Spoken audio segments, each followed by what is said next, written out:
evening, everyone, and welcome to the Newtown Township Board of Supervisors meeting for January 13th, 2021. Actually, our first one of the year. And as usual, we have a moment of silence. And during that moment of silence, I just ask that you remember all those who have been affected by this horrible virus and their families. Those on the front lines, the doctors, nurses, EMTs, police, fire, all of them answer their call to duty unselfishly. And those everyday important essential workers, the garbage collectors, the supermarket workers, the food service servers, just to name a few. And here in our township, our management, our administrative staff, our public works department, all together, they keep our township running. Let us, of course, support our local businesses the best we can. And please do not forget to tip well. Most of all, treat people with respect and kindness. And together, as a community, we will be stronger when this is over. If we could just take a moment of silence.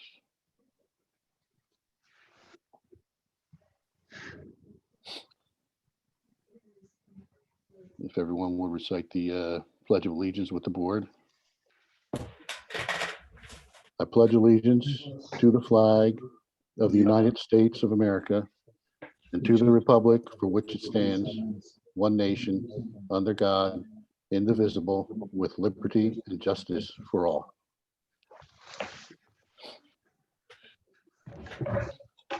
Mr. Lewis, any changes or additions to the agenda tonight?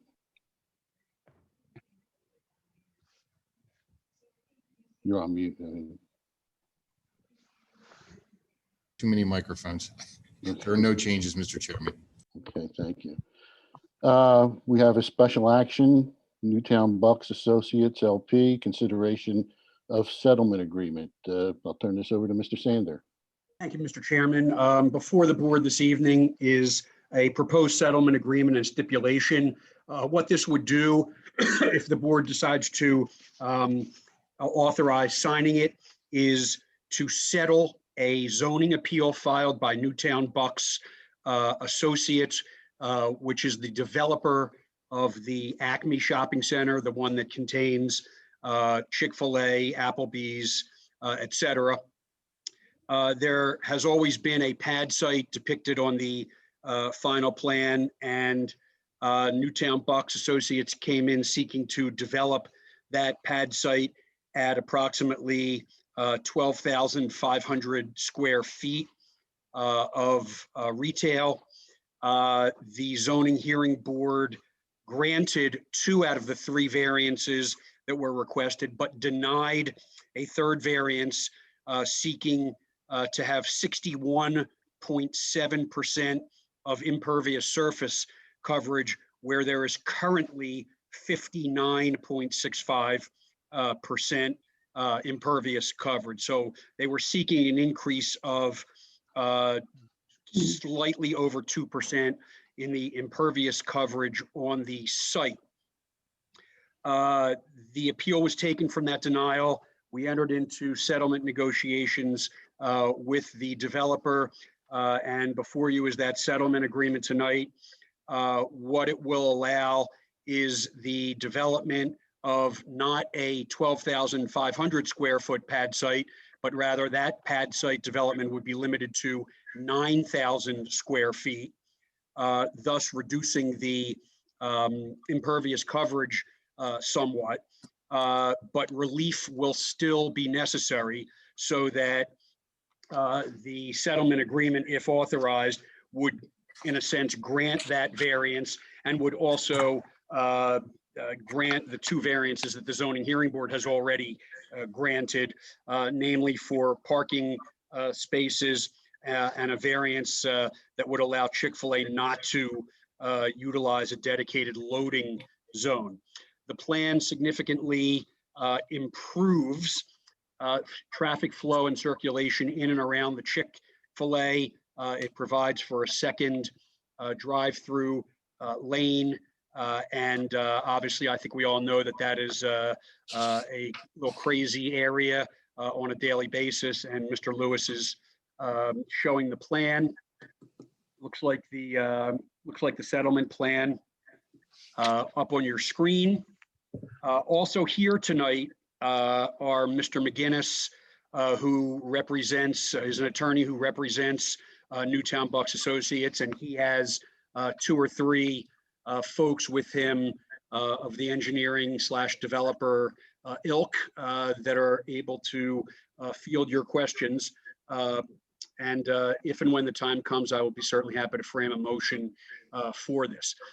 Also recall the township was not an active participant before the zoning hearing board. However, the township is involved in settlement discussions because it is always a party to all zoning applications. And when an appeal is filed, it is automatically a party upon the notice of the filing of a notice of intervention. So that's why the township is involved in this posture. I think it would be appropriate, Mr. Chairman, for a board discussion and questions on this settlement agreement and stipulation. Sure. Well, can I ask the first question in regards to taking it from 12,500 square feet down to 9,000? Does that, in essence, take care of the impervious surface issue? It doesn't quite take care of the impervious issue, and I'm going to let Mr. McGinnis explain to you exactly why it doesn't completely eliminate the need for an impervious coverage variance. Okay. Thank you very much, Mike McGinnis from Begley Carlin here on behalf of Newtown Bucks Associates. I also have Dave Rentschler, who's the civil engineer. He's with us. If Dave, you can also unmute. Adam Lowe is the representative on behalf of the property owner who's with us, and Justin Thornton is here from Mazer Consulting, who is Chick-fil-A's representative. First, I'd like to thank everybody at the township for their consideration tonight and making time to consider the proposed stipulation to enter into a resolution. And I'd like to thank Mr. Sander for, I think, accurately summarizing the purpose of the application and why we're here. We have revised the plan, and I guess actually very briefly, I'll provide a summary with respect to the Chick-fil-A aspect of this, because really we're talking about 2 items. First, what we view as a significant improvement with respect to the traffic flow and the internal circulation of the property.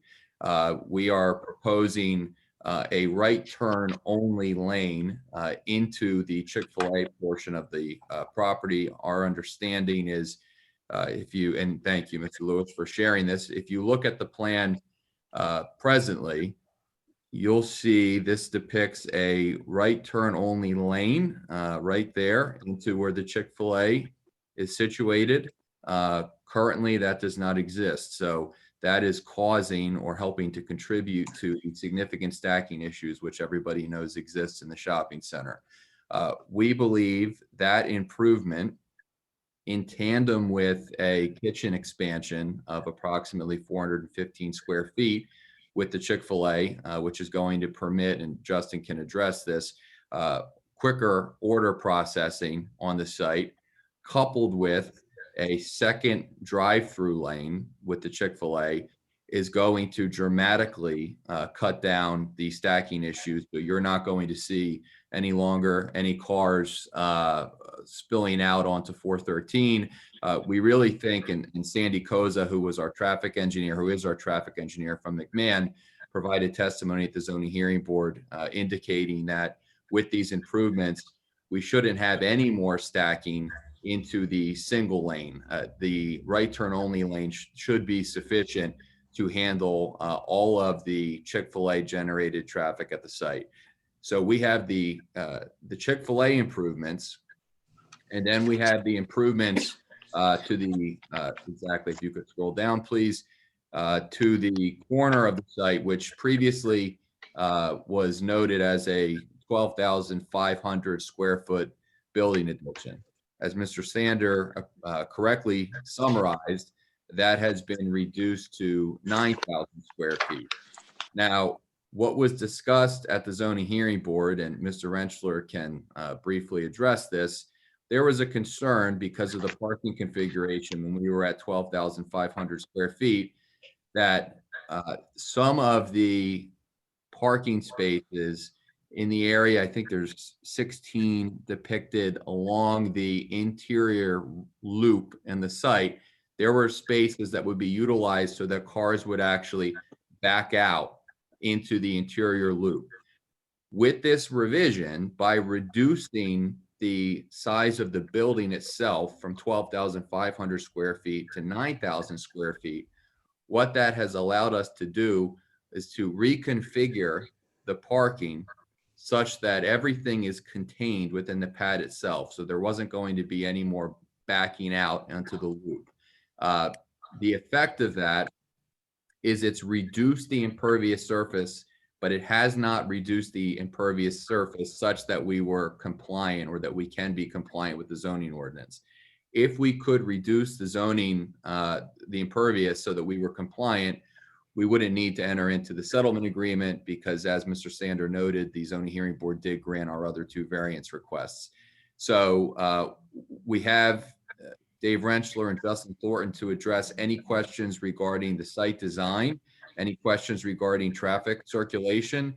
But what we're really here to address specifically is the reduction of the site from 12,500 square feet to 9,000 square feet, which would be submitted for land development in conjunction with the associated Chick-fil-A improvements, which we believe on the whole would have a very positive impact as to the shopping center.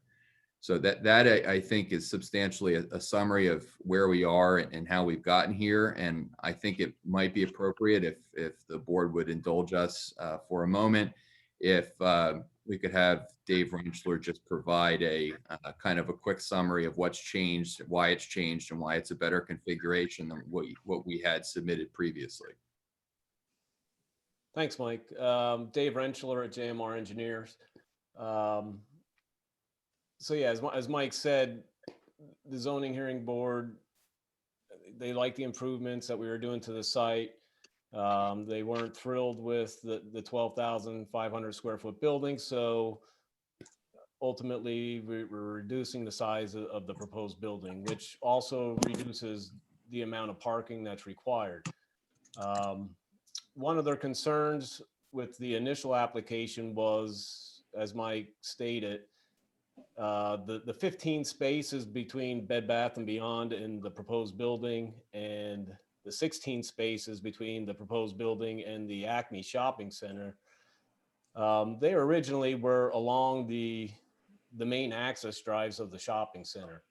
And if you go back to the original approved plan for the shopping center, that's where they had future parking designated. So we kind of held that with our original layout. You know, taking into consideration their concerns with that, I agreed that, you know, the parking along those main aisles isn't ideal. You don't like cars backing out into a heavily traveled aisle. So what we were able to do by shrinking the building was to put internal aisles internal to our site to access parking and bring all that parking internal to our site so that they're not backing out onto those main drive aisles. So as far as impervious reduction, what we reduced with the building square footage, we kind of added some impervious to create these interior aisles to keep the parking internal to our site.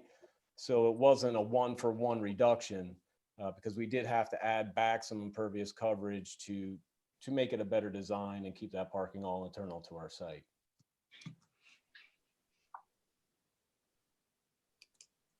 Okay. But wasn't the impervious one of the issues that the zoning hearing board had with this project?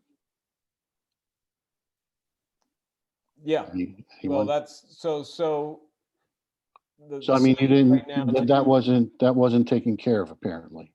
Well, the site currently, to do anything, needs a variance for impervious coverage. Mm-hmm. So to put 1 square foot of impervious out there, it's going to need a variance. Okay.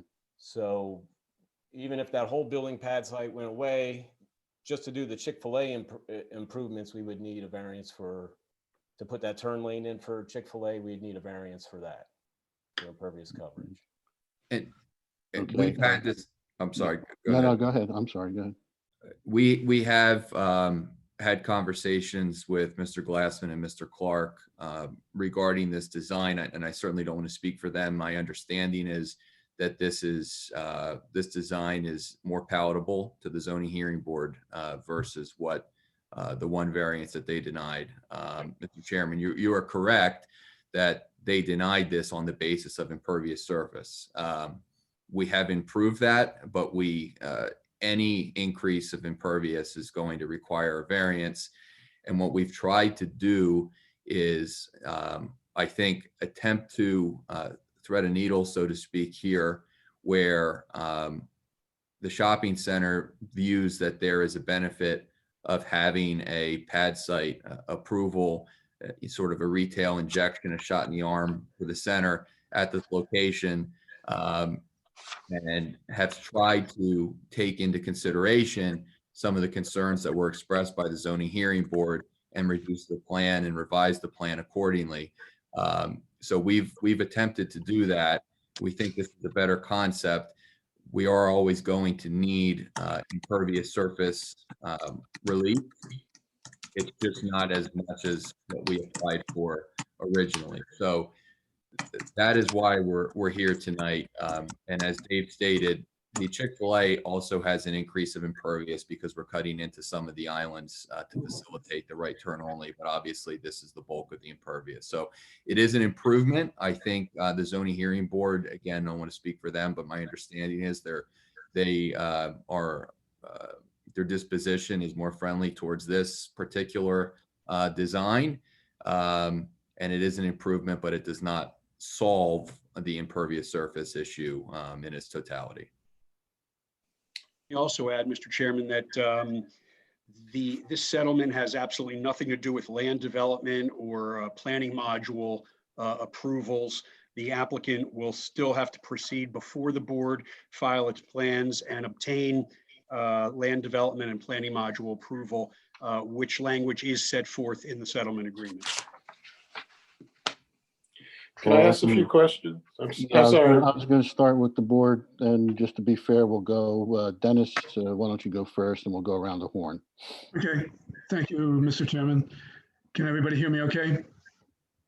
Okay, so if I hear you talking correctly, if I hear correctly about what you're saying about the impervious, because I noticed in the background information, it's the same percentages as the terms of settlement for the impervious. So if I'm hearing you right, what you've done is redesign the pod and bringing the parking interior to the pod, so that the impervious request is going to stay the same, even with the reduction of the building. We have reduced it marginally. So it is reduced from 61.7 to 61.66 with this. Okay, yeah, I should have seen that, but I didn't. Okay, I saw the 61, I guess. So I think Mr. Sander just asked my second question, but let me ask it just to be sure that land development is still ahead of us, so that any needs that we come up with can still be addressed. Yes. In land development. Now, I had a question going up to the Chick-fil-A area. And again, this might be more of a land development question, but I've seen some plans that look like it only could queue up about 6 cars in that right turn lane.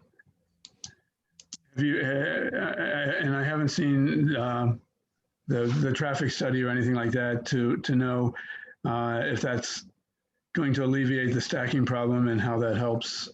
And, you know, is there a way to extend that right turn lane so you can stack more cars, or was I not seeing it right? I can expand on that a little bit. Actually, if whoever's sharing this screen, if they could go to the second sheet of the plan set, where the blow up of that area. Okay, so That's what I think I've seen. Yeah. So is what we did here was the Chick-fil-A currently has, if you see the parallel parking stalls there, right now they have angled parking and they have one drive-through lane. So what we did is we added a second drive-through lane internal to the Chick-fil-A as well. And if you look into the traffic study that our traffic engineer prepared, currently the existing Chick-fil-A is using about 23 stacking spaces, which backs traffic all the way out that single lane and then up to in front of the Applebee's. If just doing what we're doing internal to, without the dedicated turn lane, just internal to the site, we're able to stack 24 cars internal to the site. So it's one more internal to the site without the right turn only lane, plus the additional cars in the right turn only lane. So in essence, you're getting another one, those 6 in the right turn lane. So you're going, to 30 cars that you can stack without interfering with the through traffic. Right now, 23 cars on average are being stacked at Chick-fil-A, which backs it up to the Applebee's. So Then, thank you. So, but the traffic engineering reports, they seem to think that will help the situation. absolutely. We had Ms. Koza at the zoning hearing board. She provided that it was her opinion that this was going to function as a permanent resolution to the traffic stacking issue in the center. And she actually also provided her opinion because a question was raised by one of the zoning hearing board members about if this did not address the issue, were we going to create any traffic problems by approving a pad in the corner? Or is that going to generate an increase in traffic to offset the improvements from Chick-fil-A? And she provided an opinion that was absolutely not the case. And she was very definitive about that. So as you correctly stated, we would have to go through the land development. We've provided the land development process. We have compiled a traffic study. This would be analyzed thoroughly by the township, but our traffic engineer is very confident that this is going to solve the issue, even with the pad site at the center permanently. Last question I had was, what if I get stuck in that straight through line and I want to get into Applebee's, or I want to get into, I realize that I'm in the wrong line for Chick-fil-A. What's that gonna, I'm guessing a traffic study would have consideration of, someone in the wrong lane, and is there going to be marked a dedicated lane, that dedicated lane is for Chick-fil-A? Well, if you were to enter that right turn only lane, that accesses the same parking field for Applebee's, Right. as it does for Chick-fil-A. So that's like almost a shared parking area. So if they were decided, hey, we're going to go into Applebee's. What if I decide late to do that and I'm in the straight through lane? Well, if you're in a straight through lane, Yeah. you would have to probably cycle around maybe make a left turn down one of the drive aisles and come back up. Couldn't you, Dave, make a right pass if you're looking at the plan here? You make a right past the Chick-fil-A structure, and then I believe you can make a right behind. There's still a lane behind the Chick-fil-A so that you could make a right and a right instead of going through the whole center. Yeah. That was a question that came up. I think it was actually at the Planning Commission before we went to zoning. There was some concern when we were talking about the 2 lanes about whether we were going to be eliminating the ingress egress or drive-by lane behind the Chick-fil-A, and you can see with the plan that that's not being impacted because the lanes merge after they place the order. And there's actually an access before our right turn only lane into Applebee's. So there is an access into Applebee's before we start our right turn only lane. Okay. But if you happen to miss that one, yes, you could still go straight through, wrap around the back of Chick-fil-A and just, get to Applebee's that way. Okay. Thank you. That's my questions. Mr. Mack. Yes, thank you. I was wondering from the very beginning why you went to the zoning hearing board with basically two applications in one. And because the impervious surface situation, they didn't like that, you couldn't make improvements in the turning lane. And I was told basically that this happens. And in my experience, I've never seen such a thing where two different projects were put into the same application. And I was told it would save money, but then I guess you took the zoning hearing board to court and you probably spent more money there than you would have by filing a separate application. Because, I'm in favor of any improvement to the Chick-fil-A. I'm not quite so sure about the retail pad, which I believe when it was before the zoning hearing board, it was for an Old Navy. I don't know what you plan to put there now, but so I was just curious as why these two things were bundled together and the impervious surface got in the way of improving the traffic at Chick-fil-A. So briefly, we did file an appeal. We haven't litigated the matter. Our focus has been on working with the parties to see if we could reach a resolution. So we've not been in court on this. We've tried to engage in correspondence and dialogue to facilitate a resolution, which is why we're here to attempt to broker that. I can just say, based on our experience, and I just actually had a dialogue with a neighboring or a nearby township with the shopping center we represent, where there were a couple different tenants and improvements going in that the township had corresponded with me because there are rumors about one of the pad sites being demolished and replaced with a bank instead of a quick service restaurant.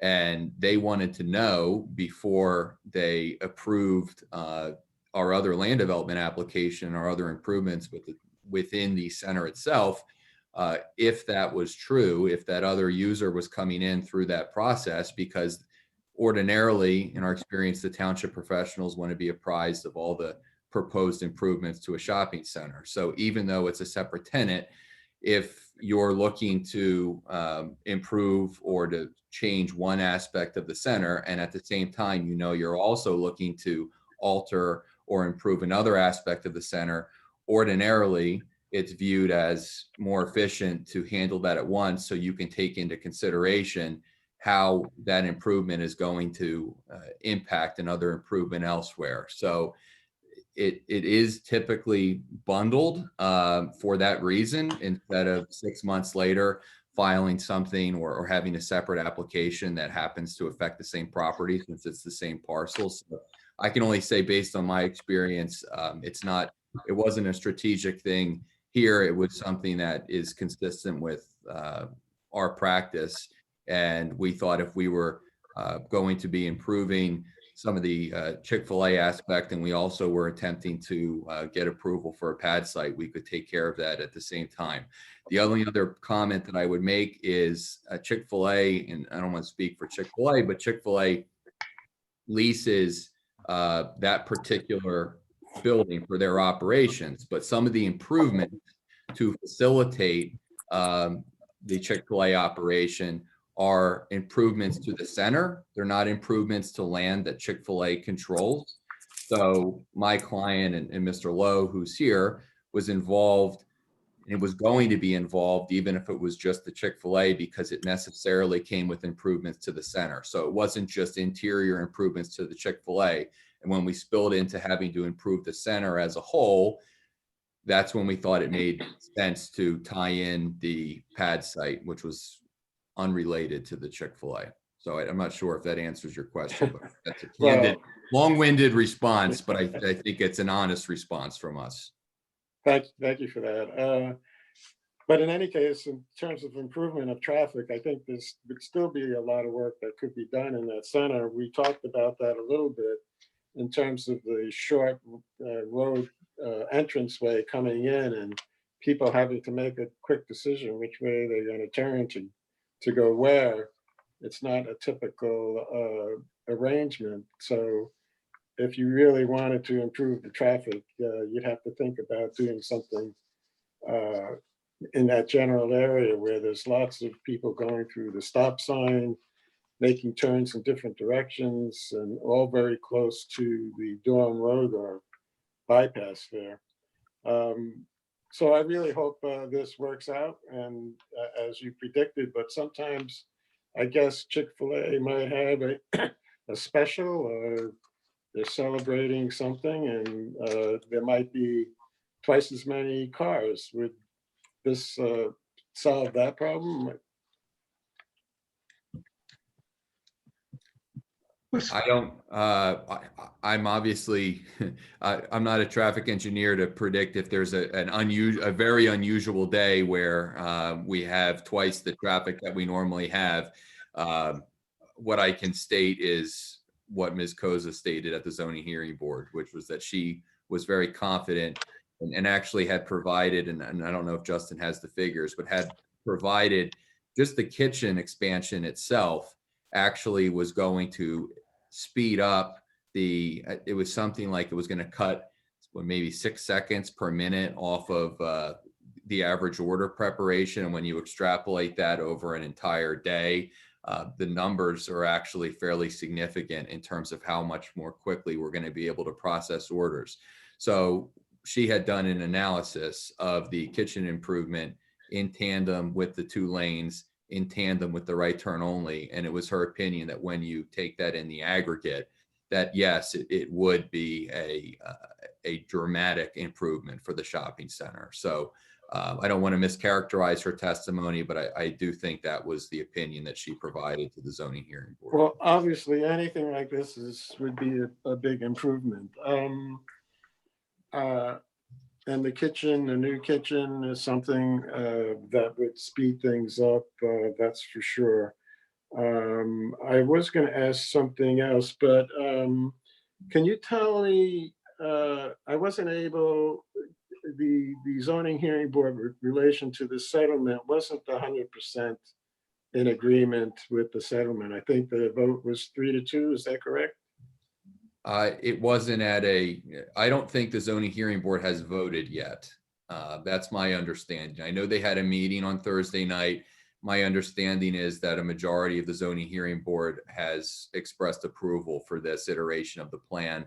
I don't know that they voted after the meeting to sign the settlement.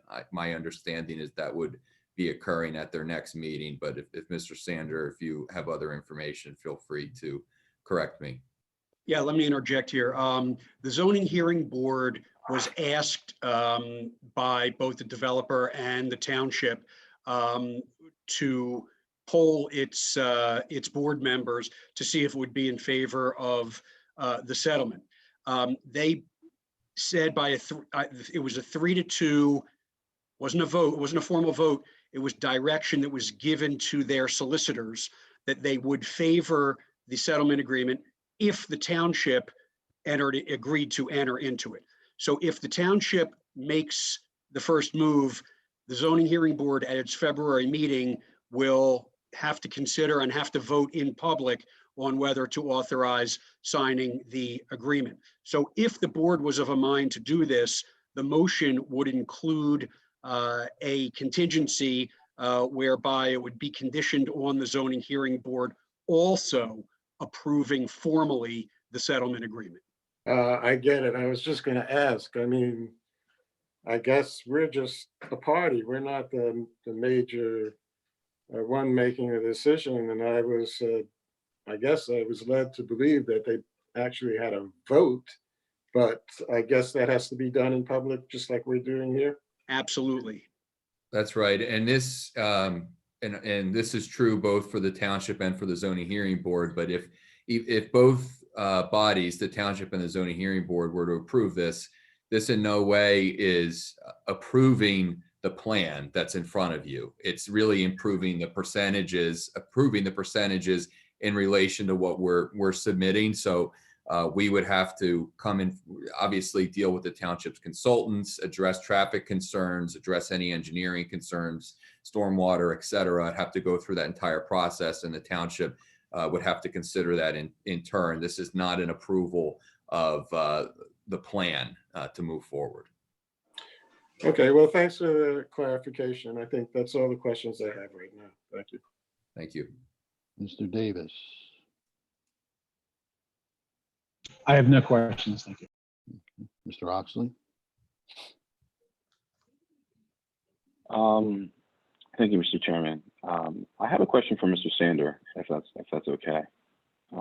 So this is just an opportunity here for us to keep the conversation going, I would imagine, because it's got to go back to the zoning hearing board. Is that correct? If I Someone's got understand to it correctly. take it. Someone has to take action. The zoning hearing board has advised the Board of Supervisors that it will take action in public at its February meeting if the board has authorized the entering into the settlement agreement. And that's what's before you tonight. Somebody's got to go first. And as I said, Okay. this motion would be contingent. This is not going to be signed by the Board of Supervisors unless and until the zoning hearing board votes to sign it also at its public meeting. Okay, thank you. I'm just trying to figure out, I heard Mr. Rentler speaking about, the two drive-throughs, opportunity, 2 lanes, but I think there's still gonna be a ton of traffic. And I mean, those folks at Chick-fil-A do a great job now trying to get through the line. I have 4 young kids that love the nuggets tremendously, so I'm there quite often. And they have employees outside taking orders and so forth to get people through. My question, I guess, for Mr. Rentler is there another way besides that? Because I honestly don't know if I think there's just gonna be more people going to Chick-fil-A because they know they have more drive-throughs, honestly. So there's got to be, is there another way for entrance that you've seen, or have they actually just tried to explore? I'm actually, I'll probably let Justin, he actually is the engineer for Chick-fil-A. Okay, sorry He's about also that. on here, so he probably could answer that question a little better than I. I know they have, Chick-fil-A in general has different layouts of what they do for different locations, and I know over time they've been trying to upgrade them, because of the traffic issues that they have at a lot of the, the older sites that were built. It's a very popular restaurant, so I know they have different different schematics or schemes of drive-throughs and layouts. And I know the kitchen addition and the other improvements that they're planning, are going to help cycle the people through faster. But maybe Justin could elaborate a little more for you. Sure. Hey, good evening. My name is Justin Thornton. I work for Mazer Consulting. I'm a consultant for Chick-fil-A. They use me in all the Northeast projects to help them navigate, approvals and designs for both new stores and remodels. And first of all, Mr. Oxley, I appreciate your loyalty with your kids going to get our nuggets. Mine like them as well. No problem. But as David was mentioning, it's more of a multi-approach to trying to solve the traffic problem here. Obviously, as it was mentioned, I mean, this site's an older site. When it was built, Chick-fil-A, I don't think they dreamed they'd ever be this busy. And so I guess it's a good problem to have, but it is a problem. And that's why we're going back to remodel a lot of these older sites. And this one's been in the works for a while, trying to figure out different options, different layouts that we can utilize.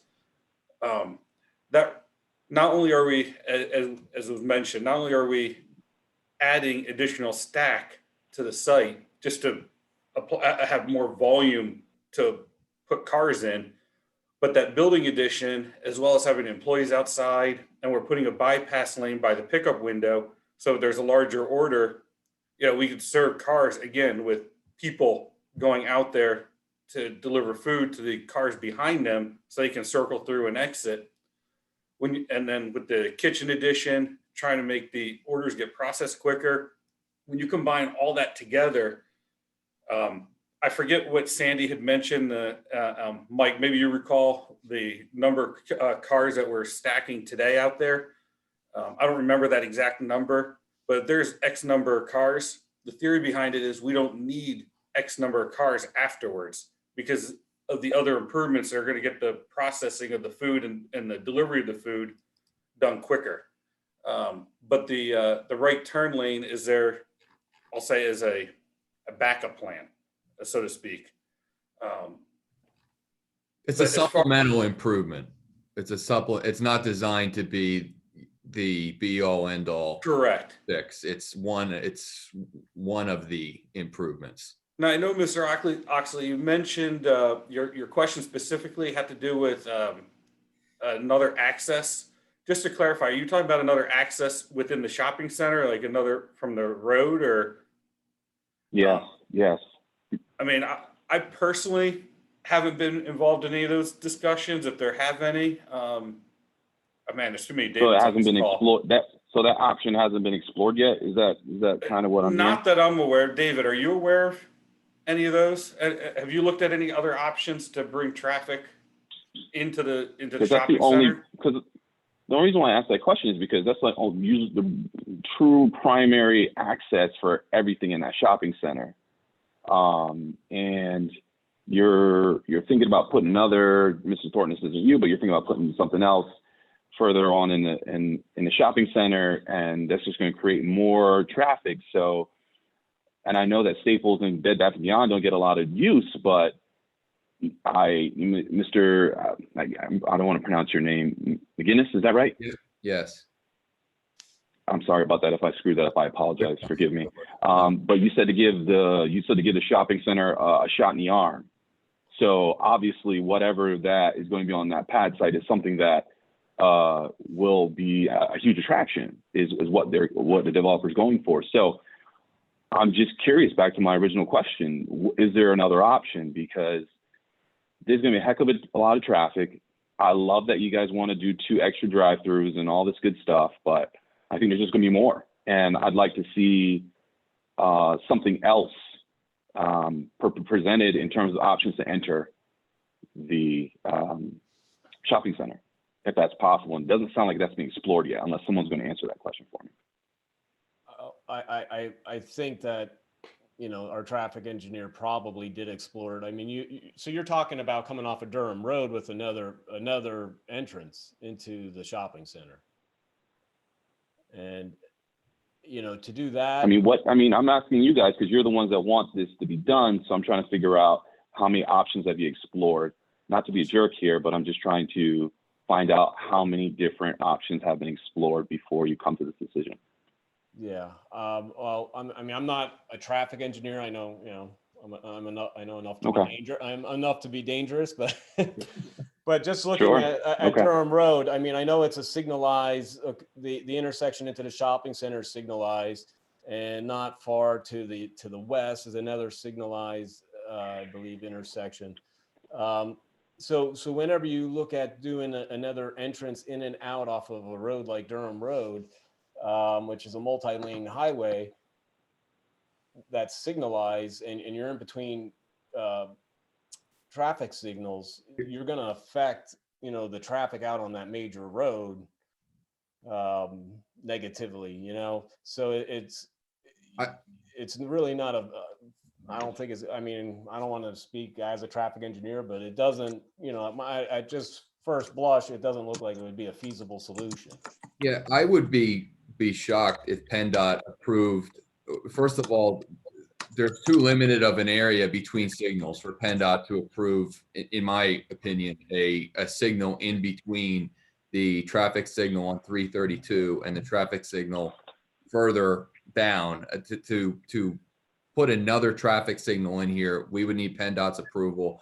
I don't think that would be obtained, at which point you're gonna need PennDOT's approval for anything, but to put another signal in there at the bend, then you're talking about a right turn only in or a right turn only out. I mean, we delayed going in front of the zoning hearing board. Well, actually, let me take a step back. We met with township professionals about this project, and I know Chick-fil-A separately met with township professionals. We're probably going on 2 years now to try to address the issue. Then we were in front of the planning commission and we did a presentation, and we had recommended approval from the planning commission, and we actually resubmitted and revised our plan because we kept tweaking this to try to make the situation better. So we appeared twice in front of the planning commission just with respect to the Chick-fil-A to improve the traffic circulation and to make sure we had done everything that we could in the interior of the center to minimize traffic issues. So I completely understand the question and I understand the point, but I just want to emphasize that this was not a decision that we, threw something together on a plan and submitted it to try to get approval from the zoning hearing board. It's been at least 2 years in the works. And even after we submitted it, we were revising the plan with Chick-fil-A. If you look at the pickup windows, for example, we have a kind of a bypass lane next to the pickup windows because we thought that was going to improve stacking so that if there's a problem that someone's order is taking longer than someone else's, you have an area that's not compressed so a car can pull by to keep the flow of traffic there. So we've really been looking at this, and this was the design that we thought was the most realistic, that was going to actually get approved and actually make a difference. So again, I'm not an engineer, but that is an accurate summary of what we've looked at over the last 2 years. Thank you. And I forget, is there a traffic study that exists or? Yes. Okay. All right. It was Thank you. submitted as an exhibit to the zoning hearing board and would have to, of course, be submitted and analyzed by the township's consultants for any land development project. Thank you. Okay, I think you answered the question that I was going to ask, that PennDOT does control Durham Road and they would have to give approval for any other kind of turns in or turns out. Is that correct? Right. Yes. Okay.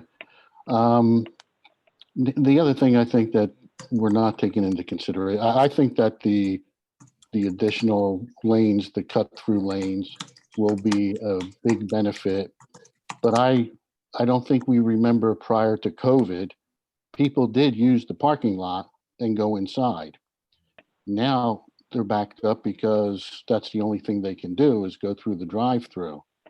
Now my question is, when they get to pay through the drive-through window, you have 2 lanes and a pass-through lane. Is that correct? This is Justin again. Yes, we do have a bypass lane at the pickup window. Yes. But you also have 2 lanes for pickup. Is there 2 lanes and a bypass lane? No. No, there's. Can you put up that Sure. sketch again? Okay, so you have 1 lane and the bypass lane. Now, and it looks like if you're in that bypass lane, you're pretty much cut off. It looks like there's a barrier that is very much more conducive to people picking up their food and going through. Right, you will. If Now, you're in that bypass lane, what's that if you're going in to that cause? bypass lane, you would Yeah. have to merge. Well, that's easier said than done. I mean, people become killers when they get their food and want to drive it out. Is there any way to extend that bypass lane? I mean, get rid of that barrier, or have them go out into there is that side parking lot there that goes to what some people think are the non-crowded Staples and Bed Bath and Beyond, which I beg to differ. I think they both do excellent businesses, but they don't incorporate all that parking space. Is there anything to do that Chick-fil-A could bump out why have that bypass lane if you have that extra parking lot there? And a lot of ample parking if people want to park and go in. Well, from from an operations standpoint, I could speak to the reason why we are proposing that bypass lane. The sole purpose of that bypass lane, and actually, I'll take a step back. If you look closely, kind of underneath the 4 in the 4,211 square foot number, there's a small addition there that's part of the addition number that Mike was talking about. And that's that small addition there is to almost increase that little, I'll call it the cockpit area where the employees will basically deliver the food from. And in that area, Chick-fil-A is they're installing a door there as well.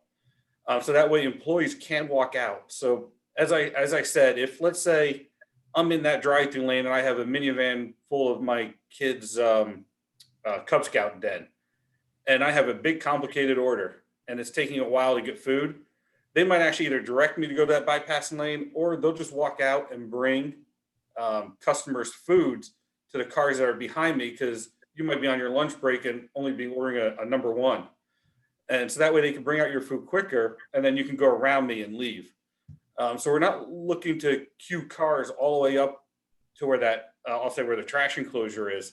So that merging point should actually work fairly easily, because you're not having cars queued up there. The cars are stopped at the pickup window to get food. And so the people who'd be going around you are the ones that their food is ready before yours, and they're given the food and they can go around. It's just one more means to keep that drive-through lane moving. So that's the whole reason why we're asking for that operationally. I mean, if we were to extend that further, I mean, I could look at that with David to see what that would do. But I mean, just looking at it quickly, that would probably increase our variance for impervious coverage again, because there is some landscaping in there that would get removed. Well, I mean, the big thing is you need that lane to merge, because you can't have, 2 lanes of traffic coming out and say both cars stacked, then want to make a left. You can't have a.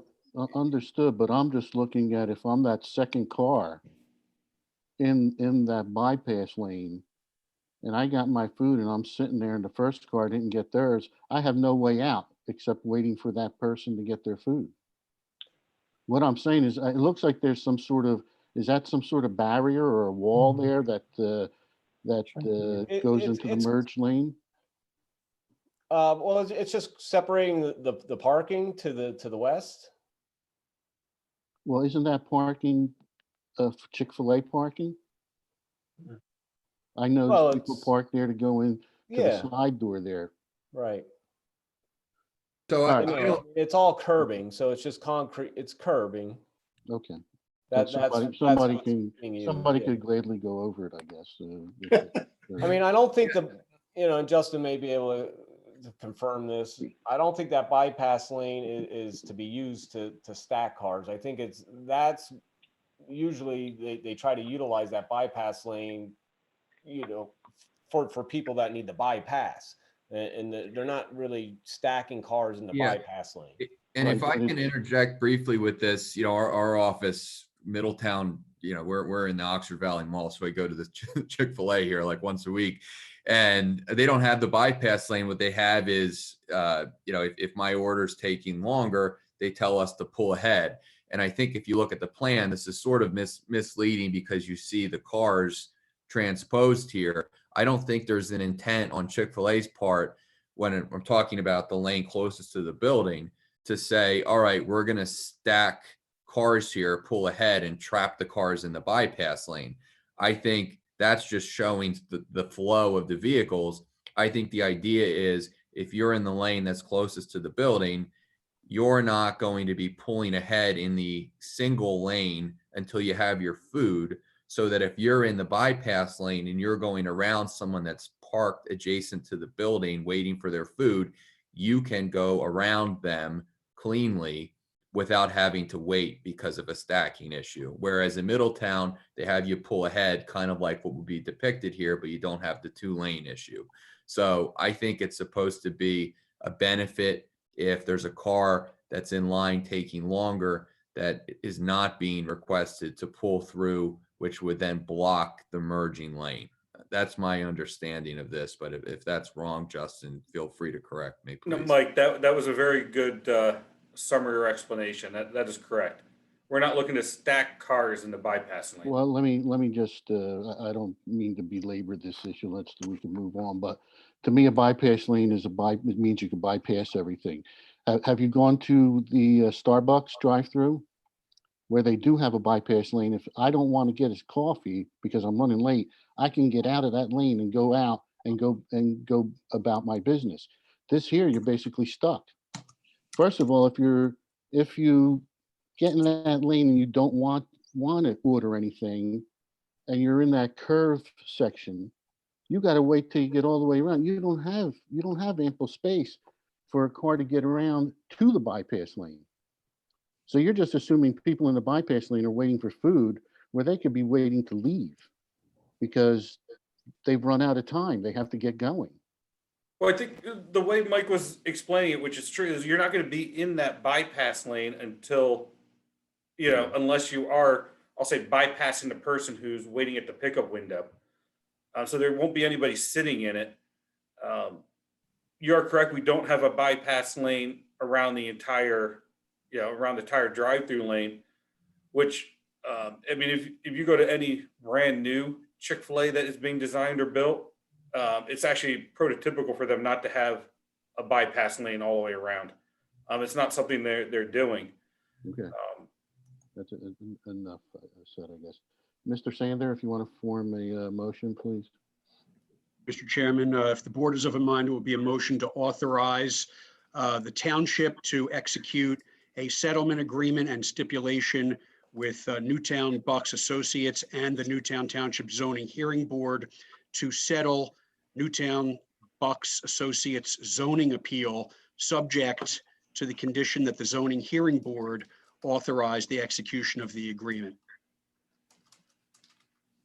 Do I have such a motion? I'll make that motion. Do I have a second? I don't. I'll second. Okay, I have motion I was having second. trouble with my I got you. microphone. Any further questions from the board? From the public? You raise your hands. Hold on a second. Give me some time here. Mr. McCarron. Hello. Hello. I start my video. Hi, can you hear me? Yep. We hear you. Hi, thanks. So I just want to talk about traffic and this proposal. I think some of you know, I mentioned this before. I was chief financial officer of Trier Companies, which was the parent company of the Arby's restaurant system, and we bought Wendy's, and that's when I retired right after that. And when I see this setup, I go to the Staples quite a lot. I don't go to Chick-fil-A quite a lot. So, but that's sort of ingrained. I mean, it was like if we owned RC Cola at one point, I would never buy a Pepsi, that kind of thing. But I guess my question is, right now, as I see the setup of this double drive-through, you effectively have double drive-through now, don't you? I see individuals outside taking orders in 2 lanes, and they've created a double drive-through. And yet there's traffic backed up. As I come down Durham Road, 11:30, there's traffic backed up. So that if I want to make a right, I typically, a lot of times I'll find myself going left, going in front of Acme and all the way around to get to Staples.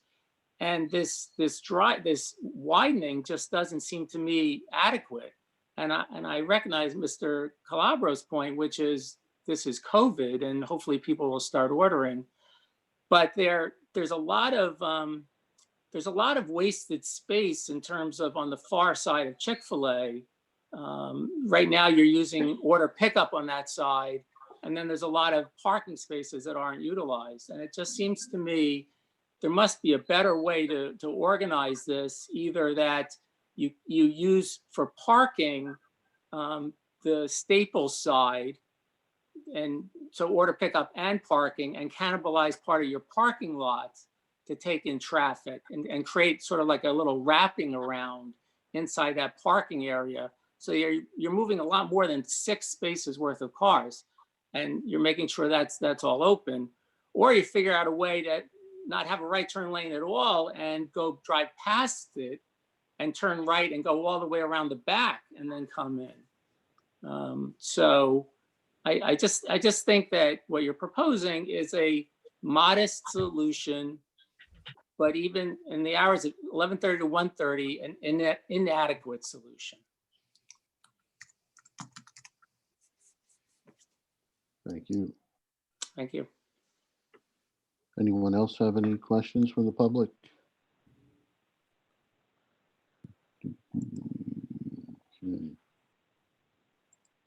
Okay, seeing none. We have a motion and a second.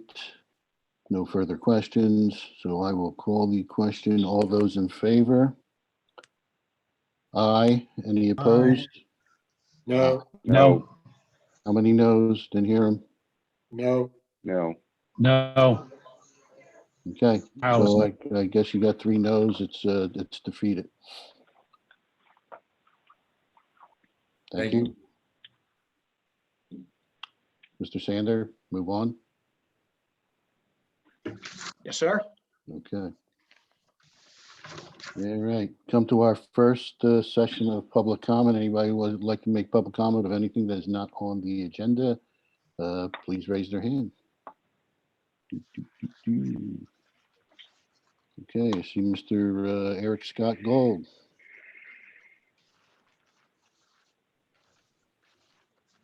How you guys doing tonight? Good. All right, so I got my cats with me, so it's hard to take off the screen. So we had a meeting last week with not Northampton, the Newtown Crossing, Liberty Square, Crown Point, and Eagle Ridge HOAs. All 4 HOAs were part of this meeting, and it was part of the Arcadia issue and project that's going on right now, the back and forth. There's a bunch of people that are on here tonight, so I don't want to take up too much time because there's other people that wanted to discuss this. But we had a couple questions that came up at this meeting, and we wanted to, kind of ask them tonight. They're directed at Mr. Sander. We know that there was the paperwork wasn't filed properly in a timely fashion to continue the township's fight, I guess, against Arcadia. And the 4 HOAs want to know if the Newtown Board of Supervisors and the Newtown Township is going to do anything to help us with financial accommodation to try to help us fight against Arcadia. And if so, what is that? And if not, is there anything you guys can do to kind of help us out? Because right now we feel like we're all paying for it out of our own pockets. And some of the HOAs have decided to bounce out because they know something's going to get built there eventually. They just don't know what it is. So fighting from Crown Point and from Liberty Square has kind of subsided. We started a kind of a GoFundMe, I guess you can say, with Newtown Crossing and Eagle Ridge, with people that want to help and want to put out the money to try to get this thing curved and fixed up. We're not opposed to having a bill there. Like, obviously, we're not opposed to something going there. We get it, but it's more about the traffic problem and about all the things that are going to be happening. So I guess the question that I have and other people might have on this post is to Mr. Sander, what's the story? Story What is story that do the you matters in wanna- litigation. I'm sorry, What Mr. story Glauber, do go you ahead. want to have answered by Mr. Sander? I don't know, that was a lot. Yeah, if it's in regards to the Board of Supervisors or the township reimbursing people that are party to the project here, one, I don't think that's something we could come to a determination tonight. And 2, you could always back out of being a party to this and not incur any more legal costs. Is that correct, Mr. Sander? Sure. Let me say that forget about the deemed approval for a second. The decision of the Board of Supervisors to deny the Arcadia 3 tentative PRD plan was appealed by Arcadia. So there would be litigation on the merits of whether the board properly denied the application, whether or not the deemed approval was even an issue. So if Eagle Ridge, Newtown Crossing, Liberty Square, and Crown Point wanted to be parties to that, which I assume they would because they're parties to the underlying appeal now, then they would have to spend the same money that they're spending now to fight to defend the township's decision. The township is litigating the deemed approval because one judge said that in his opinion, it's deemed approved. We beg to differ, and we have what we consider to be strong legal arguments to the contrary. So whether or not the matter is deemed approved, there's still an underlying appeal to the township's denial of the plan that has to be litigated. So if the folks who live around there want to hire counsel, which they did, become a party before the township, which they did, and participate in the appeal, which they did, none of which has to do with the deemed approval, then it's going to cost money. And the township has discussed it way back 2 years ago and determined that the township's not in a position to pay the legal fees of individual developments, homeowners associations who want to fight for what they want to see out there. And right now it's a choice of, do you want to risk seeing 76 homes with all access from the service road and no, or only the minimum required buffering and setbacks and no other improvements to Buck Road?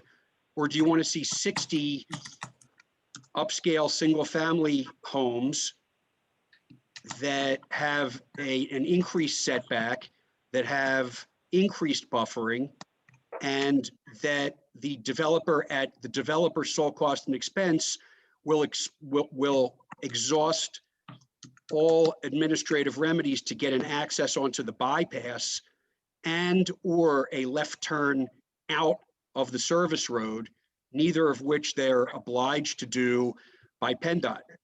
So it's, you're going to take the risk or you're not going to take the risk. And that question goes to the underlying denial of the township's appeal. A court could have easily overturned the township's denial of the appeal, and you're stuck with your 76 homes. So I may be rambling a bit, but I'm trying to hit all of the salient points that have been raised by Mr. Gold in his somewhat rambling question, and Okay. we're here. Okay. Can I just remind everyone, this is public comment. This is not public debate.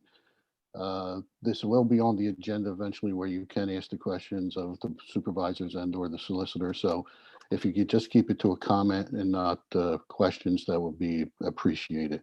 Mr. Gallagher.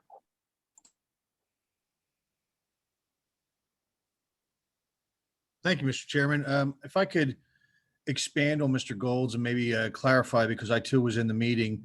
I think the feeling of the meeting overall, and it was Eagle Ridge did have counsel there, but I think the overall was, as we tried to get a handle on the actual legal scenario that we're in, is that there was a deemed approval by the township, and regardless of that, whether it be a miscommunication, a technicality, whatever, I am, like Mr. Sanders said, we're all willing to put that behind us, but we believe, think that Eagle Ridge has a stronger case in fighting the township's deemed approval than the township does in fighting its own approval. And I think that is the argument that merits a reconsideration of whether or not Eagle Ridge isn't really in the stronger legal position. And I think I would think that the board at this point could reevaluate that. And even if it had discussed 2 years ago, when it was in a much different legal position, but I think it should reevaluate it and look to Mr. Harris and maybe have Mr. Sander take a supporting role and have the board reach out to the Eagle Ridge Homeowners Association and talk about how they can support the stronger legal case. I think Eagle Ridge has probably got a 50-50 shot of winning that case at best. But I think the board has significantly less chance because it's really fighting its own decision. Again, even if it was a decision based on a technicality. So what I think I'm asking the board to do is to consider supporting the Eagle Ridge Homeowners Association defense, which, Mr. Clabber, you've been doing this a lot longer than I have, but I have never seen a homeowners association need to step up and defend its surrounding area against a developer. I mean, that's always lie with the township, and I understand you're fighting that, but if you pick the strongest legal fight, I think you'll find that getting behind Eagle Ridge and financially and legally supporting that claim is your best course of action to serve the residents of this community. I hear you, Mr. Gallagher, and we've had extensive discussions with Eagle Ridge. I'm not opposed to continue having conversations with them, and if there's something that can be rectified by us putting our collective heads together, that would be fantastic. But just to let you know, we've had multiple conversations with Eagle Ridge and with Mr. Harris, who represents Eagle Ridge. So they wanted to be a party to this, and we respected that, and that's why we got together with them and tried to hash out the best situation possible. But again, I'm not opposed for us to meet with them and see if there's anything else that can be done. Is that in the form of a motion, Mr. Chairman? No, I'm not making a motion. No, I've still got public comment to go through. So I would back that as a motion to support Eagle Ridge and the rest of the HOAs to defending that position.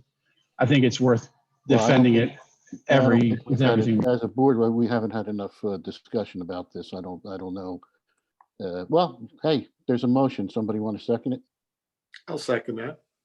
Okay, motion and second. Further discussion from the board? From the public?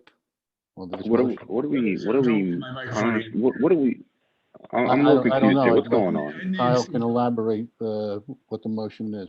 Yes. Yeah, so what I was trying to say was I agree with Mr. Gallagher. Their standing could be considered a little better than ours since we approved it, whereas they didn't and they're still fighting the fight. I think it's worth a shot to go from our angle, fighting the deemed approval, and from their angle as the HOAs to try to fight the development going in there. I think we should support them financially if need be to make that fight. So it's coming from both ends. Right. I'm going to make a motion to table this until there's additional information that the board can look at. I would second that. Second that. Because I really need to have more information. I'm not opposed to what you're suggesting. It's just that I need some opinion. Okay. So there's a motion to table and a second. All in favor to table? Aye. Aye. Opposed? No. All right, it's tabled. So we'll discuss this at a further time. Gotta be executive session. Executive. Andrea Ahern.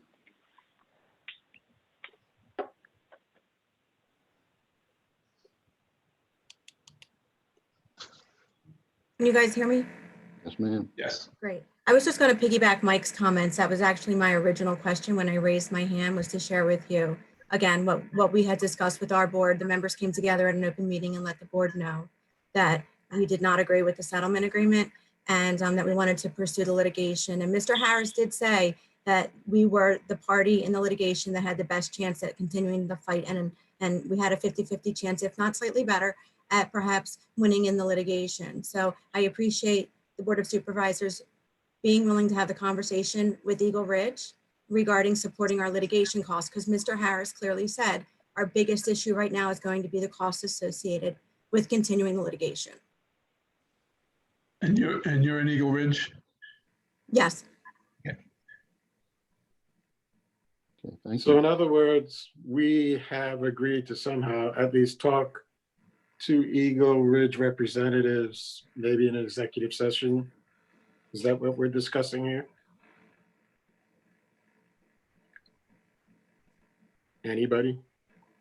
I don't think we were discussing. We're just tabling We're it. just tabling it until we get further information. We tabled a motion to help them financially, but we're talking about further discussions, getting further information, as Mr. Fisher indicated he needed. And the way to get further information is to somehow be in communication with Eagle Ridge. How do we do that? Well, we have our solicitor would talk to their solicitor. We all can't meet in an executive, well, we could have an executive session and meet with them. And we'll pursue that as we move on with this. I'm not making a decision right now, but I think it's something that we should think about. And like I said, I'm not opposed to having further discussions with them. If there's some way that we could come up with a solution, I'm sure we gladly would do that. But I can't make any promises now or make any guarantees now until we get to that situation. Mr. Calabro, forgive my ignorance. I just have a question. How long, what's the time frame in terms of gathering this information and potentially having an executive session? When could the members of the Eagle Ridge community expect to hear an update on this? Well, Mr. Sander, I'm assuming you could call Mr. Harris tomorrow and we could schedule, an executive session probably end of this week. Well, next week, we do have a holiday on Monday, but there's nothing to say we can't have one Wednesday or Thursday or something like that of next week. Again, it's scheduling. Everybody has to schedule, being available and so on. I think that's probably always the hardest thing to do, but it's not impossible. And I'll certainly make myself available because I want to get that information. Okay. Thank you. I understand there's some people that cannot figure out how to raise their hand on here, but if they put their video on and raise their hand physically, I can call on them that way. That's a good idea, Phil. Thank you. Okay. Well, I think Mr. McCarron had it up first, but I'll get to you, Mr. Shoner. Mr. McCarron? Hi. Can you hear me? Yep. Hi, good. So there are two items that I wanted to talk about that are just follow up from last year that I raised. They're not financial items. One, at the September 9th board meeting, I raised the issue of diversity in hiring and specifically in the police force. And we've budgeted to hire 3 officers this year. And as I mentioned last year, Council Rock High School North, they say their student population is 15% minority. And if we were to do that, match that in our police force, we would have about 5 police officers of color. And, last time when we talked in September, I submitted something during a Zoom meeting and Chief Hearn had explained the hiring process. And I'm not debating that it doesn't give you qualified officers. His process was to use the Bucks County Police Consortium where individuals would pay $50 who want to be a police officer. They take a written test. If they pass the written test, they would take a physical test. If they pass the physical test, then a candidate would tell the consortium which townships they want to interview for. So at that point, let's say that's a candidate of color, we are at that point at best a passive participant. We're relying on them to come to us, people of color, as opposed to if we want to achieve diversity, we have to really reach out to them. And I'd like to see that all 3 officers we hire are officers of color, and that we would contact whatever organizations are necessary to let people know that we're not just equal opportunity. If you come to us, we'll consider you, but that we're actually seeking to achieve some diversity. You know, I say this, and I don't like how I'm going to say this, but I'm going to say it anyway. I hate to see that some situation happened in Newtown involving someone being injured, a person of color, and you'd have media descend on us, and first thing they'd highlight is we have this all-white police force, and I just think it's the wrong. This really the moment. You have to meet the moment, and first to meet the moment, you have to recognize the moment, and I'd urge action be taken to hire officers of color, preferably for all 3 openings. And then I had a comment on another matter.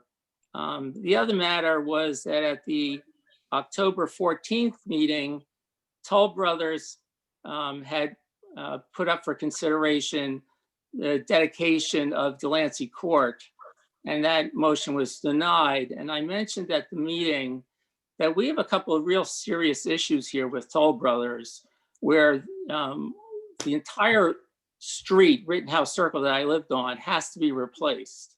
And we have 50 to 60 dead trees. And this has been going on for 4 years. And quite frankly, the cost of the street replenishment could eat up everything that they have that's on reserve with the township. And they've been in no hurry to do anything. And I think how we left it at that meeting was that Mr. Sander and Mr. Lewis were going to follow up to see if there's anything that the township could do on its end about getting Toll Brothers to do something on their end about those items. So I'm just following up to ask if that can be addressed. Thank you. Mr. Lewis, can you send Mr. McCarron an email in regards to this, and then I guess, or whoever else may want it in your homeowners association, we could gladly have that sent to you. Okay, thank you. Thank you. I think Mr. Schoner first and Mr. Frechette next. You're muted. There you go. All right. Okay, can you hear me now? Yeah. I appreciate the consideration, and I'd like to get it, make sure that Eagle Ridge and Crown Point, Newtown Crossing, and Liberty Square all get invites to that meeting when there's discussion in an open meeting, I guess, with the Board of Supervisors. Just a reminder, back at the 2000 census, there's a total of about 6,900 homes in Newtown, and on this side of the bypass where we live, and these homeowners development were sandwiched in between the Chamonix Creek and the bypass. There's 1,210 households here. Eagle Ridge only constitutes 246 of those units. During the hearings for Arcadia 3, we did share the legal costs between the developments. Unfortunately, Eagle Ridge was the only one that continued with the appeal phase. We've been trying to get the other developments on the side of the bypass to help support us financially. It would be a big help that when you have approximately 17, almost 18% of the population on the side of the bypass for the township to also support us. And that's, I think, a reasonable request to help out your constituents over on this side of the bypass. And I just want to make that statement for consideration which backs up the other statements being made. Thank you, Mr. And I Chairman. appreciate the work you do. I know it's challenging being in that position, so. But I you. appreciate whatever support you can give us. Thank you. Thank you. Mr. Frechette. Hi. Thanks for hearing my concern. Actually, my name's Mike Blumhart. It's my wife's computer. That's why it says Fichette.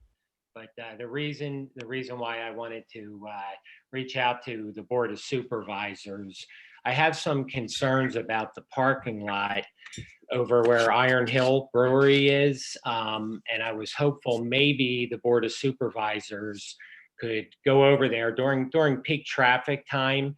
And I was wondering if it would be possible for you guys to reach out to Brixmor to see if there's anything they could do in that parking lot to make that safer in there. I know when that whole thing was developed, I remember reading that it was going to be like a walking friendly shopping area. And there's no crosswalks for pedestrians, and the cars are very tightly packed. And I personally experienced an issue of you have to kind of weave in and out of cars if you have to park far away. It's dangerous, it's very tight.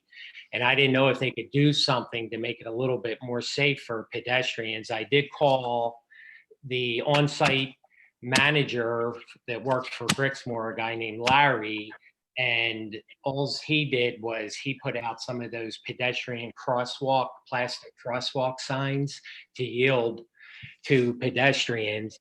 Excuse me, but it really is very unsafe over there, and there's really no designated area in that shopping area to walk from your car up to the to wherever you're going, to the restaurant, to Chipotle or Ulta. It's really a mess in there. It's so tight in there, and I'm concerned somebody's going to get hit, because one evening I did almost get hit. A guy was flying through there in an SUV, and so that's really my question. If the Board of Supervisors could maybe take some time to go over there during peak traffic hours and witness it for yourselves. Mr. Lewis. Mr. Lewis, aren't we supposed to have a post-development meeting with Brixmor? They have to do a post-development traffic study. Okay. So And this is something that we can discuss with them when the time comes? yeah, and we'll confirm with the engineer that the parking spaces and everything is constructed in accordance with the approved plan. Okay. Any timeline on that discussion? I don't know the status of that. Well, if they're going to do a traffic study, I hope it would be done not in the summer when there's low traffic, but sooner than that. That's the trick of the trade, John. The trick of the trade? How do you mean, Phil? I'm just saying that's when traffic studies are most likely done, when there's no school buses, nothing like that. That's the trick of the traffic engineer. But that's just my comment. That's one man's comment. Mr. Gold, do you have another comment you want to make?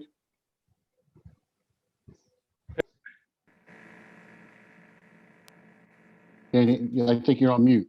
You're on mute. I'm muted. Okay. There you go. There you go. With the other All one? right, I'm back. So basically, my bad for going crazy earlier and making no sense. I waited literally an hour and a half to hear the Chick-fil-A thing, and I wanted some nuggets and I got moody. So there's some just so you guys know, I mean, I've been doing some research out there, talking to people, just seeing what's going on. And I know, last time I made a comment to Micah and some other people on the board, basically saying, we got to get out there and help the community. Well, in the last couple of weeks alone, Good Nose decided to close up shop, and they're not going to have a store anymore. And Good Nose is Good Nose is Newtown. I mean, COVID's killing them. Like the Green Parrot they're trying to evict the Green Parrot because they just, at 50%, 25%. Hold on a second, Eric. We have some people that are not muted and there's background noise coming in. I just wonder if everybody can mute themselves while someone is speaking. Okay, good. Okay. So the Green Parrot they're trying to evict them, and they're trying to, throw them out of the shopping center because, 50%, 25%, how do you pay your bills? There's a couple other places in Newtown right now that are getting hassled by their landlords and, trying to pay, their bills. And there's some other places that are just really struggling and dying. I just wanted to let you guys know that I'm not sure what you guys can do or whatever, but I mean, I think some of these people need to see your faces and, talk to some of you just to know that you guys are out there trying to help, because there's a lot of struggling people right now. I had a talk the other day with, what's his face who owns, Vecchia and his daughter, and they're, he's a little bit scared that stuff's not coming back as quick as it can. And there's some other stores out here and some, landmarks of Newtown that are, really struggling right now. And, I don't, like I said, I know there's nothing you guys can do financially, but maybe, just to be out there and show some support, they would probably love to see some of your faces just to know that everybody's, everybody cares and everybody wants to help. So I don't know if the 5 of you guys from the board and maybe Micah can maybe, venture to some of these places or try to get out a couple days a week, but, they would love to see you guys and just talk to you and just vent, Sure, understood. We'll do the best we can. Get out there as much as possible. I appreciate your input and what you're doing. Thank you, sir. Anyone else for public comment? If you can't find the raise hand signal, you could just come on and raise your hand and I'll call on you. All right, seeing none, I guess we're done with the first session of public comment. And we'll move on the agenda. We have no minor approvals, no public hearing, reports of committees, boards, and commissions. No committee report. We don't have a planning commission report tonight, or no? Now their meeting was canceled, Mr. Chairman. Okay, thank you. Okay, board members. I will go right to Mr. Fisher, Vice Chair. Okay, I have a couple of reports to make. I've been to 3 meetings since the last board meeting. The first one was the jointer meeting with Wrightstown Township and Upper Makefield. First on the agenda was a reorganization. The only thing I'll say about that is Mr. Mack was elected the treasurer of the jointer again. So, and he had a very nice, very detailed report for the end of year. So that was good. They discussed a couple of actions or a couple of ordinances that they're waiting on. One will be discussed by us this evening, and that is the definition of family. So we'll be acting on that tonight and passing that on. So looking forward to receiving that. And then the bulk of the meeting, the rest of the meeting was about the comprehensive plan. It seems we're doing about 1 chapter each month, and I think they have 2 or 3 chapters yet to go. They predicted it would be 3 or 4 months before the Bucks County Planning Commission can get a draft for all the townships to see. And other than that, there was some confusion about the Newtown Township Environmental Advisory Council's suggestions or priorities that were sent. The other EACs had not seen them yet, so they're going to redouble the effort to get the Newtown EAC suggestions, recommendations out to the other jointer partners EACs. So that was that. The second committee I was part of was the EAC, and that was Monday night. John couldn't make it, so he asked me to do the report. Again, they did their reorganization. They reviewed their project list. They were about a list of 10 different projects that they're working on, and they reviewed that with their new members. and the two new members are very interested in bike trails. So we talked to them about our trail plan in Newtown. And then one member had a proposal for promoting a webinar that the Bucks County Audubon Society wants to present. Would be done. They actually have a date, March 6th, Saturday, March 6th, and it would be done on the Bucks Audubon Zoom account. The Newtown EAC would like to promote that and support that. So they were wondering what's the best way of getting the word out. So they were looking at, I suggested the website. I don't know what other good ways. I guess I'm looking at Mr. Lewis. Well, the website and probably the TV channel. We can put something on there. Yeah, we can put a slide up and we could send something also off to the patch. Okay. Okay. That's a good idea. The EAC does not have its own website, does it? No, they have a page on our site. Yeah. Okay. They have like a landing page on Correct. our site. Okay. I think they have a Facebook account, but I don't know. The question Well, came is up. Dennis, are you finished yet? I have one more point. I have the finance committee to do too. All right, go ahead. But one more question I had with that was, would it be appropriate for the rec department to send that announcement out? You're asking about through the email list. Is that correct? Yes. I'm on the impression that is people opt in to subscribe to that email list because they want to hear about what the Parks and Recs department is doing and not get advertising about other things, no matter how good it might be. But I would think it'd be inappropriate to start using the email list of Parks and Rec for other business other than the Parks and Rec department. I agree with you.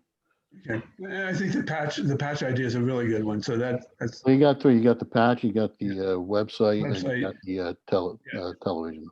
The okay. question also is, I guess the EAC can represent that the Newtown, this is an ad by the Newtown Environmental Advisory Council. Can they say that? Or whatever they want to say. I'm not quite sure what they want to say. I know that somebody from Bucks Audubon was developing the flyer. Well, then it's going to be handed out as Bucks Audubon, correct? Yep, being and co-sponsored by Newtown EAC. Well, that's what I was asking. So they can put that kind of wording in there? Mr. Sander. Yeah, we wonder about our solicitor head. If you would, Dennis, could you shoot me a copy of the flyer before it's released? Okay. For my review. I usually don't like to have specific boards or committees sponsor something or be noted as a separate entity. It may provide confusion that is an entity not necessarily associated with the township. If it's an entity associated with the township, then it should probably say Newtown Township instead of specifying the particular committee that it's on. And the board should also review that and comment on whether they feel it's appropriate to note that on this literature. Okay. So maybe Yeah, I think the boards and committees should be recommending to the Board of Supervisors, not on their own. Correct. Yeah, I agree. Yeah, me too. I agree. Just exploring what I want to make sure it's wrapped tight, so we get the answers. Well, some people tend to go off on their own. Well, then we slap their hands, that's all. Yes. Is that it, Mr. Fisher, or anything else? Real quick, finance committee meeting. We met our initial meeting of the year last evening. We did reorganization. We walked the new members of the committee through the budget and just to kind of structurally show them how it's put together. And then we had a discussion about improving our annual budgeting process. So those were the topics of discussion. Okay, thank you, sir. Mr. Mack? I have nothing. Dennis covered it all very well. Thank you. Thank you, Dennis. At least it was- Okay, Dennis, you've said enough. Yeah. Mr. Davis? I think that's a first. Mr. Mack didn't have a report, Dennis did. Park and Rec report, upcoming programs, we have Action Karate, Saturday morning art series, Creative Theater, Beginners Tai Chi, and Eat Smart Feel Great. And that's it. Thank you. Thank you. Mr. Oxley?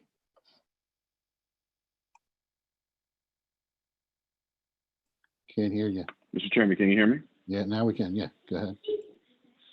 Okay. Thank you. We have the Economic Development Committee that met last week, and we were just discussing different options for ways to make Newtown more business friendly, looking at ways of just all this. Obviously, we've been discussing. I brought it to the attention of the board about rezoning the business commons and how we go about doing that. So we were just talking about a few different options that we will actually lean on the Planning Commission to recommend to the board at some point in regards to parts of rezoning. We also did have a special guest from Bucks County Economic Committee, Corporation, Bob McCormick, and he spoke to us about different ways that organization can help Newtown as far as creating alerta, giving us examples of how to set that up and so forth. But that's my Economic Development Committee report.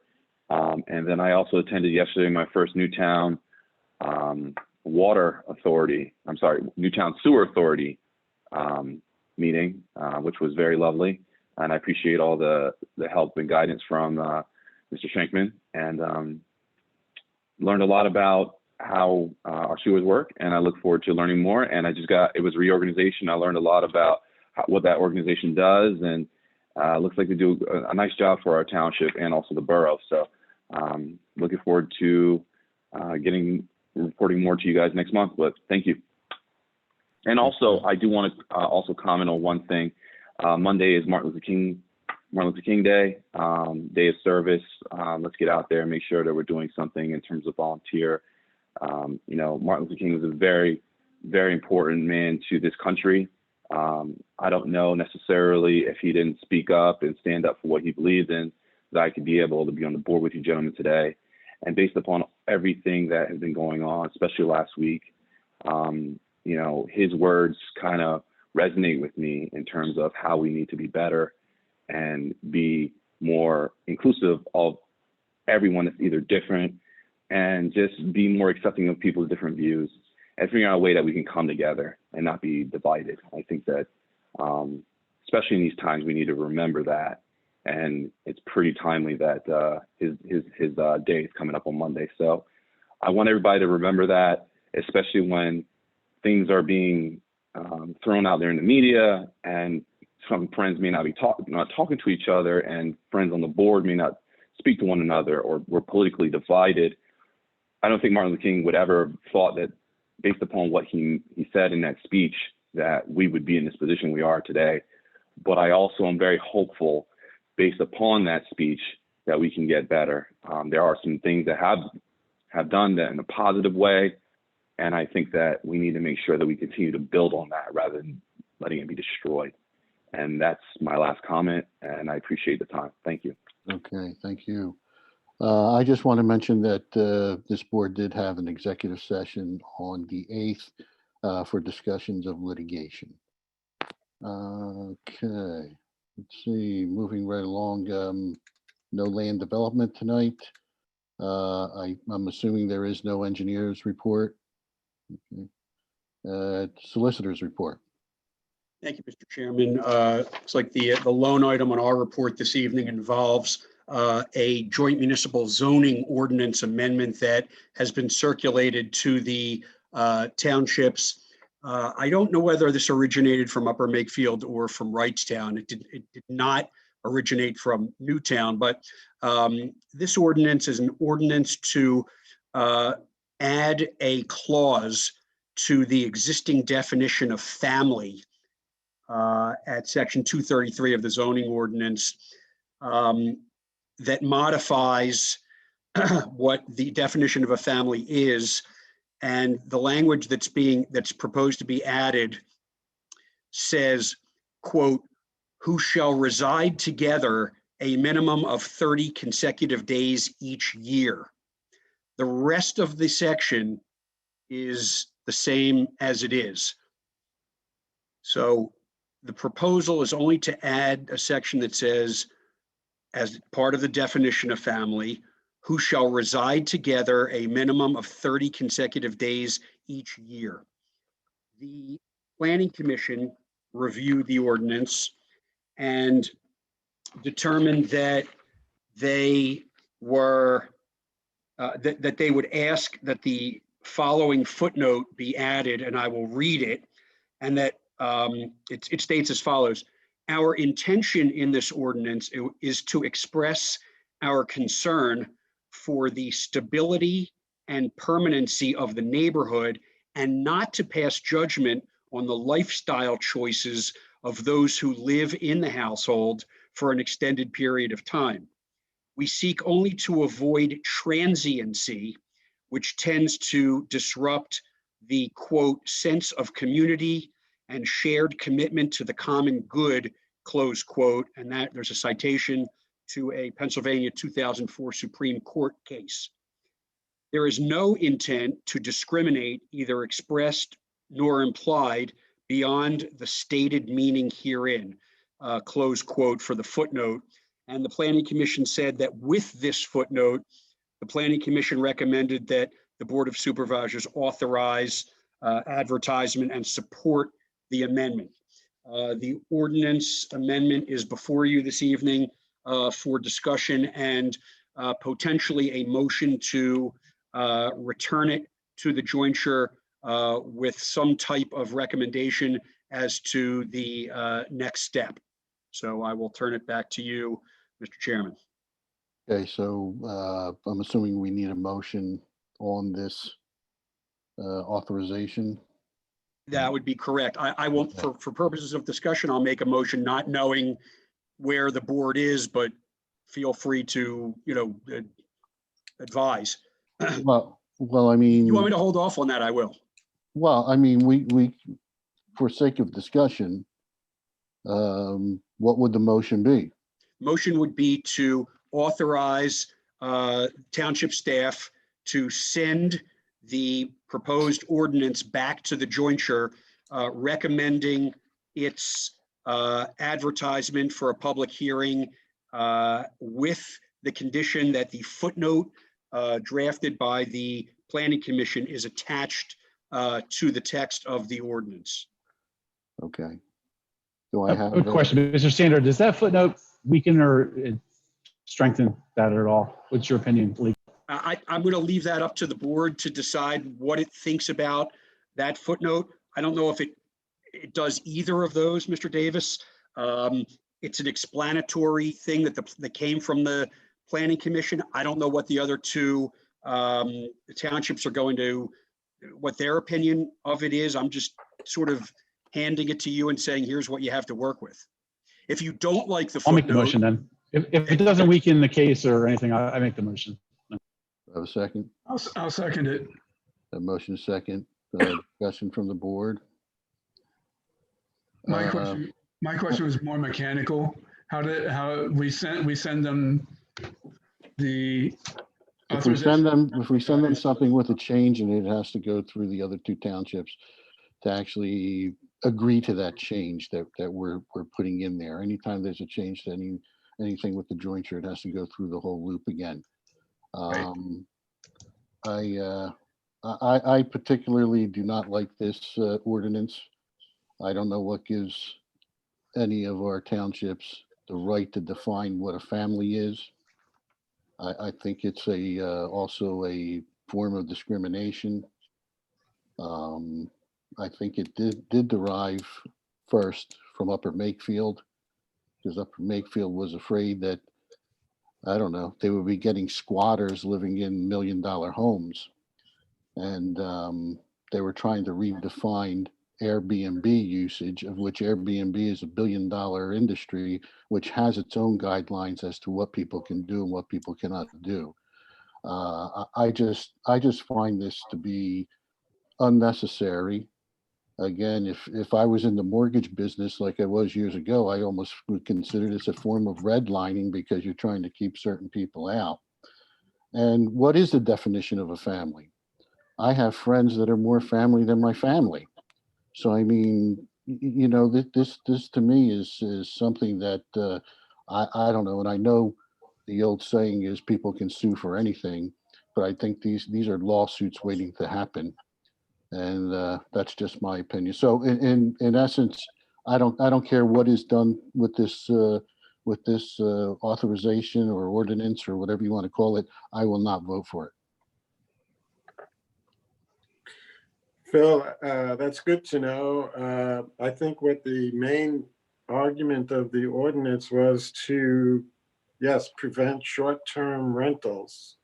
Wasn't supposed to talk about family, only they wanted to make sure that they didn't exclude you having your cousin live with you for a weekend and stuff like that. So it does exclude most Airbnb, because I think it requires a 30-day minimum stay or something like that.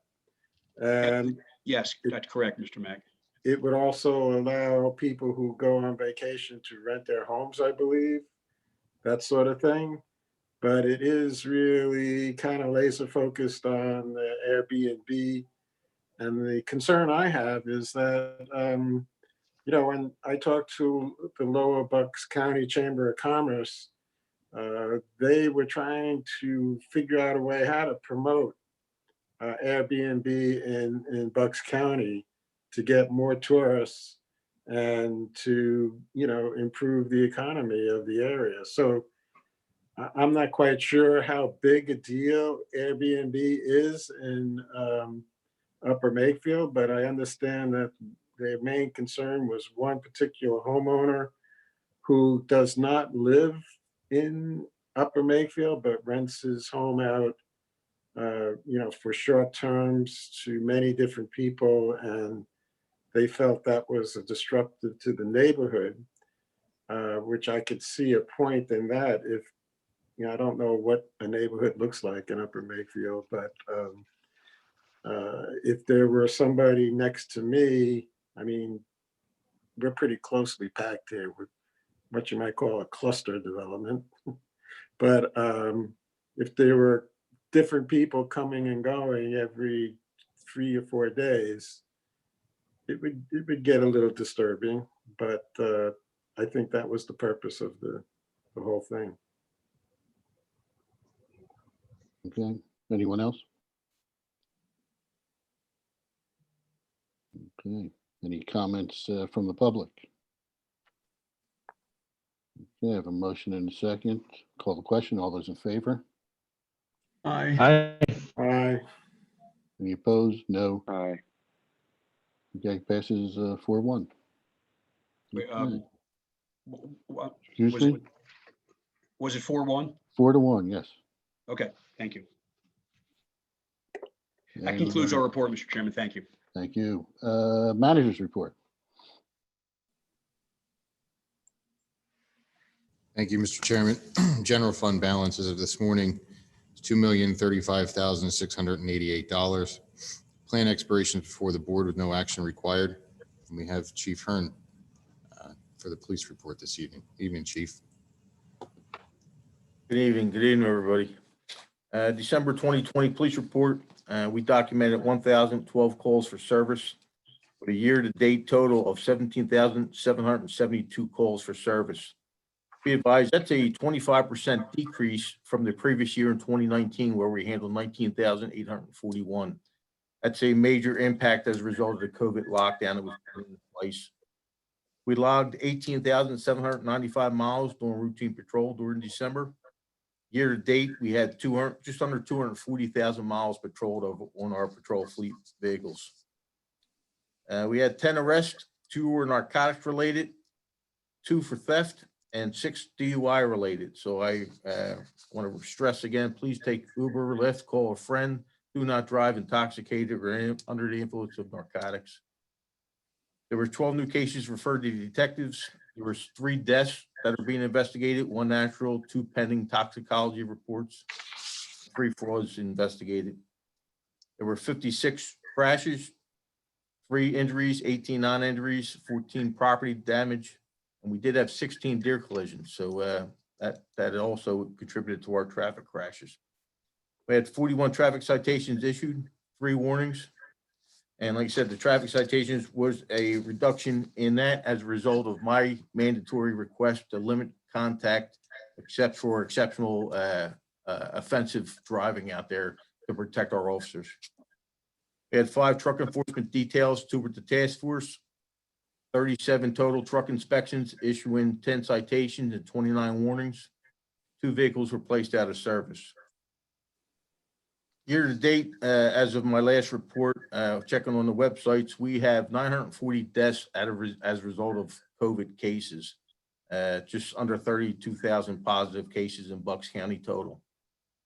Police Officer Justin Price was sworn in December 2nd to replace Lieutenant Matthews' position, who retired back in May. Police Officer Price is a former Philadelphia officer with 4 years of service, married with 2 small children. He has an associate's degree from Penn State University, and he is a welcome addition to our department. He's currently in our FTO program. I would also like to thank Judge Petrucci, who was actually sick and not feeling well, still stepped up to the plate and swore in Officer Justin Price for his service.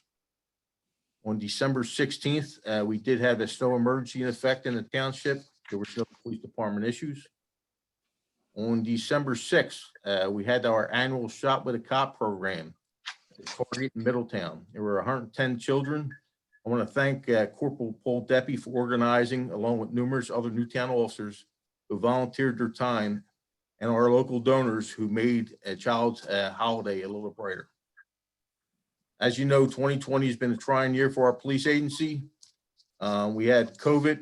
There's a lot of negativity out there about police officers through the media, but I just want to reassure the board, there's going to be 307 names added to the Law Enforcement Memorial in Washington for officers that gave their lives in 2020. So I personally like to, and publicly like to thank our officers for their dedication and professionalism. I would also like to thank the board members for their support and understanding the needs of our department during this last budget cycle. I understand the police department takes a large part of our budget. I can't do it without your support and your assistance.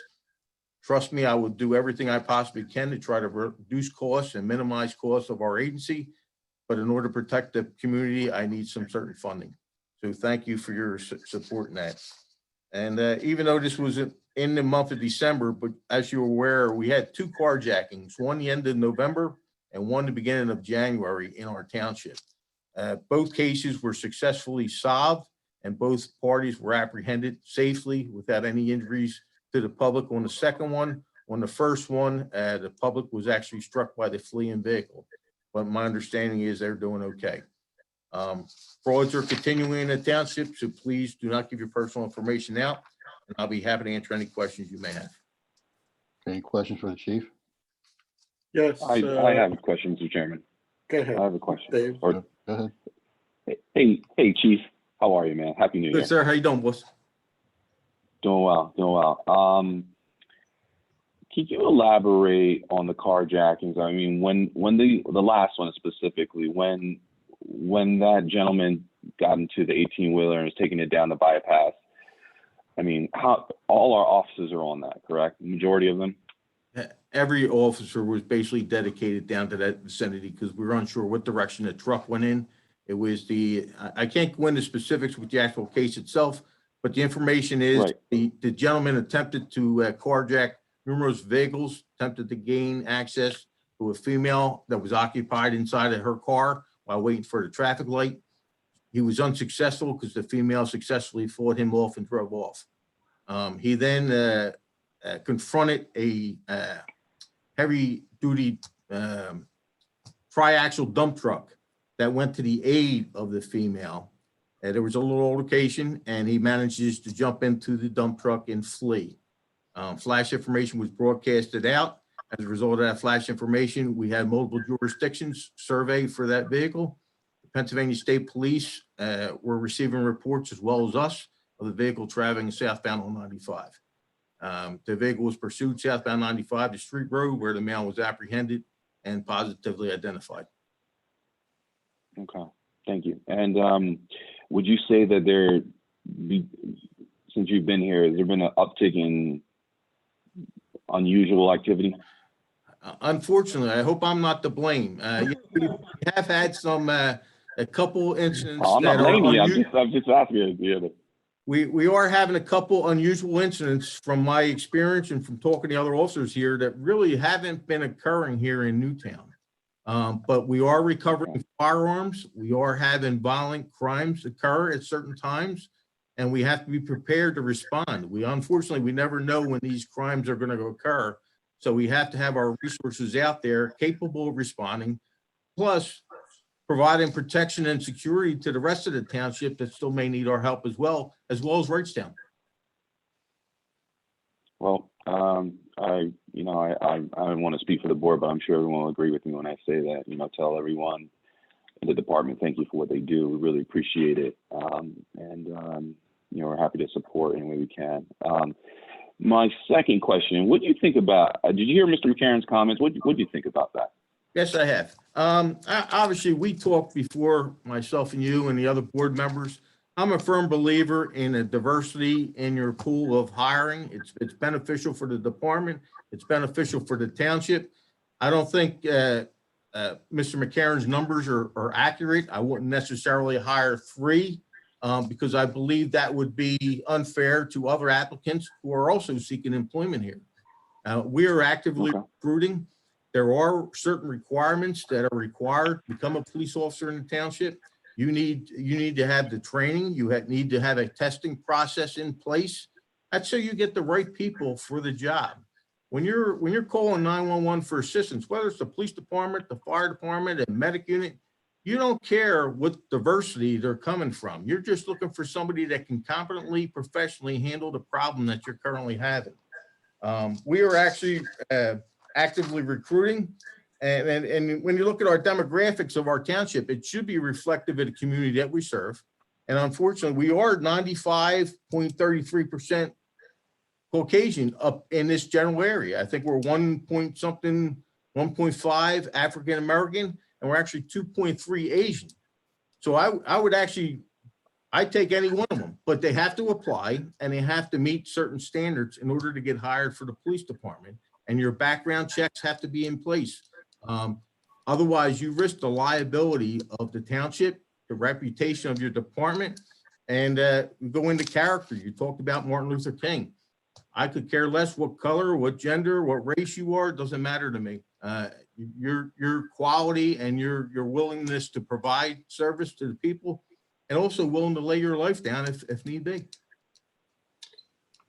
Chief, I think I asked this question before. There's a Black officers organization, police officers organization. I'm wondering, have you ever reached out to any organizations such as that may be able to help find qualified officers for you? I know I've been in contact with people in Philadelphia that I used to work with, and we're actively attempting to recruit. But it's just going to take time, and we got to wait for the next testing process. But I'm expecting at least the summer hires to be from the next pool of applicants. The March hire, we don't have time. I have a couple of other questions, if you don't mind, but much simpler than that. That one.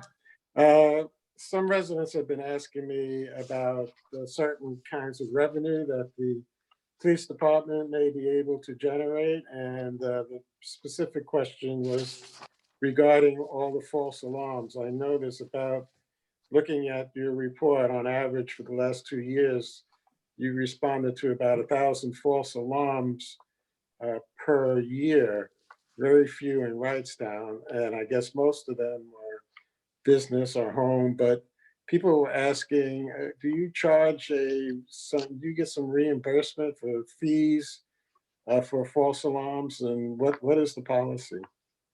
Well, our policy is broken down in our fee schedule. In the township fee schedule, we give the first two mistakes, as you would say.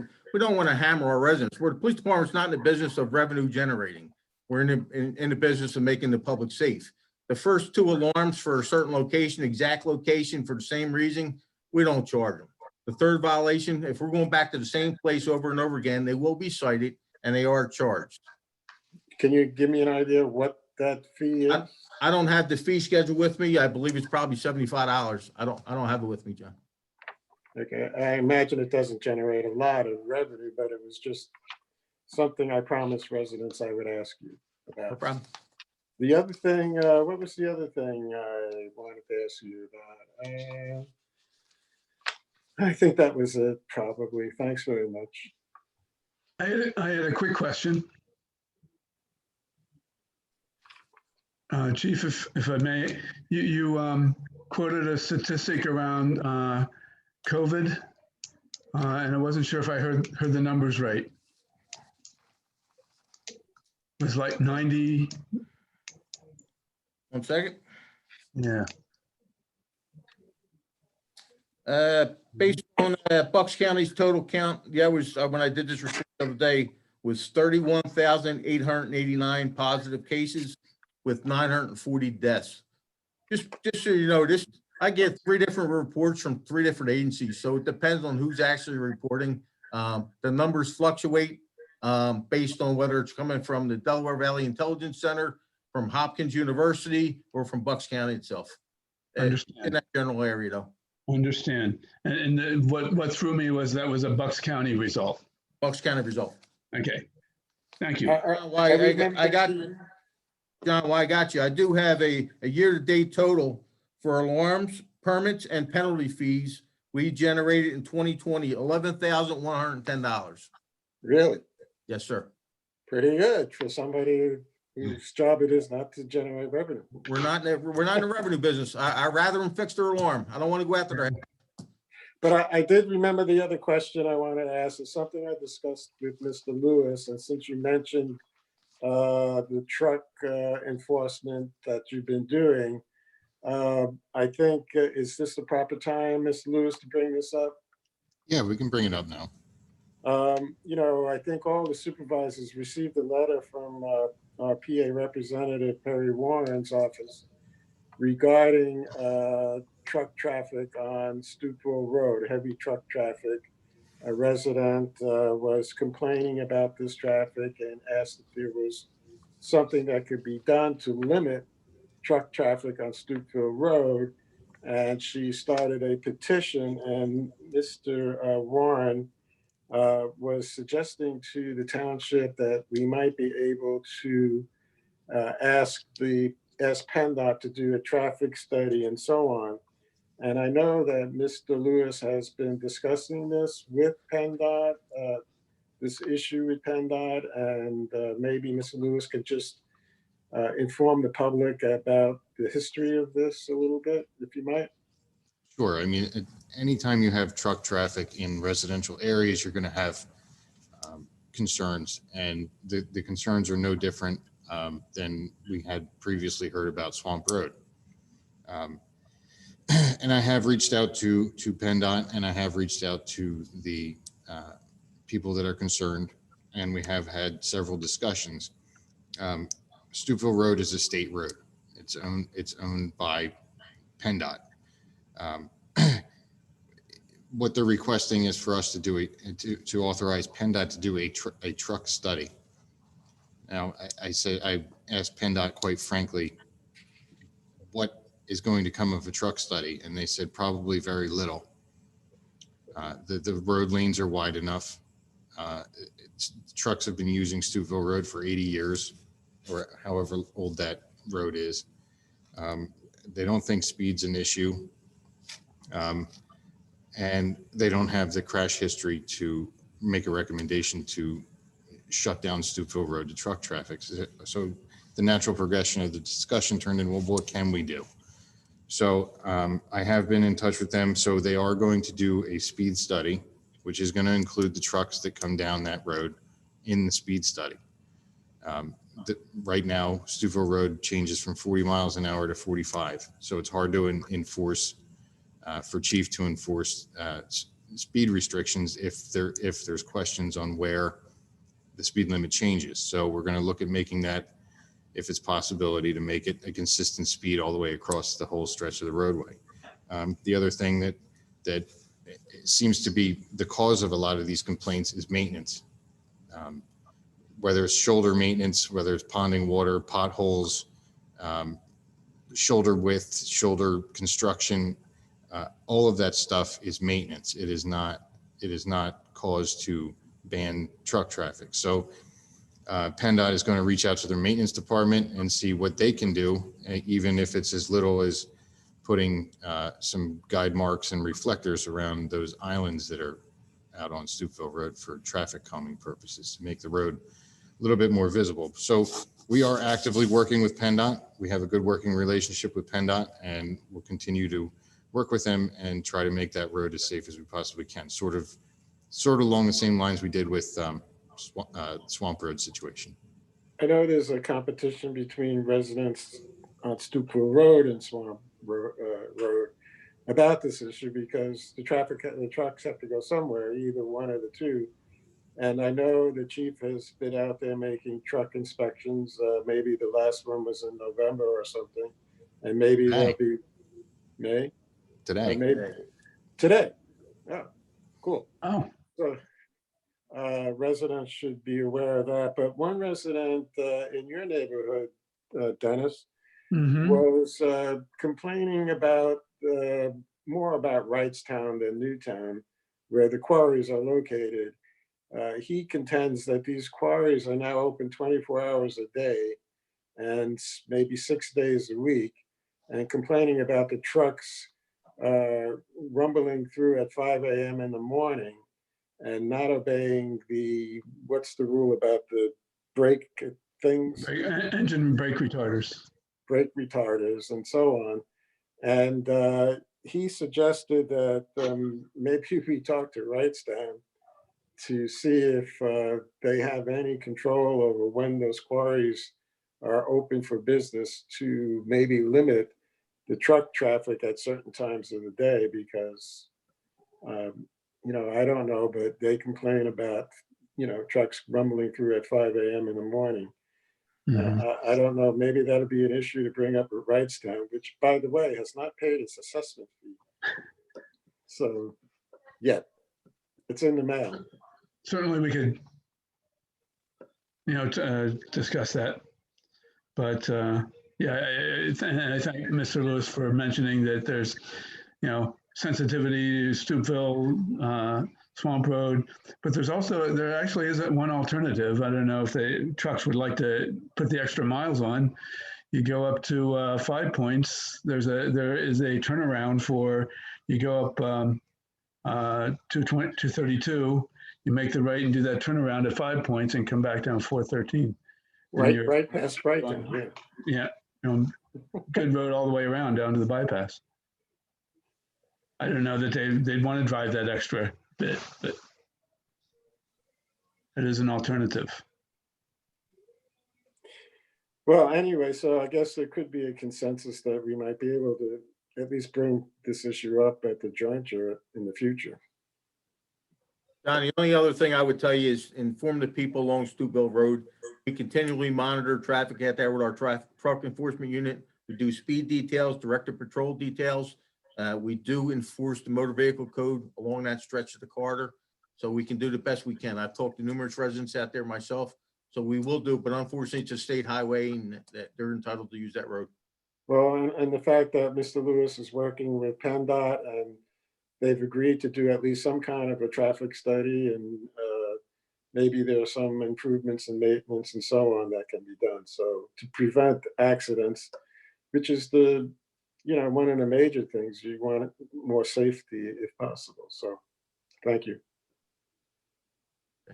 That's all I have as part of my report, Mr. Okay. Chairman. Thank you, Chief. Okay, on to what the bills list, minutes, bills list, and reports. Mr. Mack. I'm up. Okay. The bills list, I make a motion that we approve the payment of our bills according to the bills list dated January 13, 2021, totaling $356,507.22. I have a motion to have a second. Second. Come on now. Okay, thanks. I thought maybe we weren't going to have a second. I have a motion second. Any questions from the board? Any questions from the public on the bills list? Seeing none, I call the question. All those in favor? Aye. Aye. Any opposed? Passes 5-0. Okay, I move that we make interfund transfers totaling, what's that, $325,000 even as per the bills list dated January 13, 2021. I have a motion to have a second. Second. Motion is second. Any questions from the board? From the public? Seeing none, I'll call the question. All those in favor? Aye. Aye. Any opposed? I think Kyle was having problems with his internet, so he got bumped off. Yep. So I think the prior vote would have been 4-0 and this vote would have been 4-0, Yes. just to make it official. I have a question about the bills list. Maybe is you're still paying for portable toilets like at the skate park? We still have them at the parks that are still used. Yes, we have one at the skate park, which is heavily used in the wintertime. And we have one at Veterans Park, and I believe there's still one over at Roberts Ridge as well. Okay, I didn't realize that. There was a lot of money paid out for snow plowing, $26,700 for Mazzaro's snow removal and about $4,000 other dollars. That's what it costs for one snowstorm? Is that for one snowstorm? Yeah, unfortunately, that was a long duration snowstorm. So they were out there for over 20 hours along with our guys. So they do, Mazzaro's does your neighborhood, Mr. Mack. He does Newtown Grant. He does some of the larger neighborhoods that we don't have the staff to get to. So it's unfortunate, but yeah, we got that snow at the end of the year and we got to pay him. And can you clarify one issue that's come up? There was some damage to a curb at some property, and I know the township's going to fix that, but there was a question about what happens when the township is responsible for plowing over a mailbox. What's our policy on that? Can I just interrupt? Are we done with the bills list and everything? We did vote on that, correct? Hello? Yes. Okay. Yes. What's next, John? We could bring this up under old business and this way. Okay. Let's just get all the other stuff down. Okay, sorry. Okay, I make a motion that we approve the minutes of the December 22nd, 2020 Board of Supervisors meeting. Okay, motion to have a second. Second. Second. Motion is second. Any questions from the board? From the public? Seeing none, I'll call the question. All those in favor? Aye. Aye. Any opposed? Passes 4-0. Okay, finally, I make a motion that we approve the minutes of the January 4th, 2021 reorganization meeting of the Board of Supervisors. Okay, I have a motion. Do I have a second? Second. Motion is second. Any questions from the board? From the public? Seeing none, I'll call the question. All those in favor? Aye. Aye. Any opposed? Passes 4-0. Okay, thank you, Mr. Mack. We have the second session of public comment. Anyone who would like to make a comment, please raise their hand. Okay. Seeing none, on to old business. Anyone have old business? I was just going to mention the need for resumes and the extension for filling a few of the vacancies on our committees. I believe we have accepting resumes to the 5th of February. Sure. And Micah, do you have the particular committees that there's openings for that could be listed on the website and or the television? It is. It's listed on the website under Okay. the advertisement for the specific committees. Okay, great. Any other old business? Did you say mailboxes were old business or new business? Well, you could do now. Go ahead. Doesn't matter. New business. We'll make it new business. Okay. Go ahead, John. I was just going to ask what our policy was about if the township's responsible for destroying mailboxes during snow plowing. If the way it works is if the plow physically comes in contact with a mailbox, we'll reimburse up to $125 for that mailbox. If it's pushed over by the snow, like if the post is rotted and the weight of the snow pushes it over, that's sort of a judgment call at the discretion of the Public Works Director, but we usually will not reimburse anybody for situations such as that. So if any issues arise, the avenue of contact is to contact the Public Works Director and file a complaint. So that's only $125, not $150 or $175 that I've heard before at some other. I believe it's 125. I'd have to double check, but I believe it's that much. Yeah. Okay. There was, are we on new business or old business? John, go ahead. Do your business. Go ahead.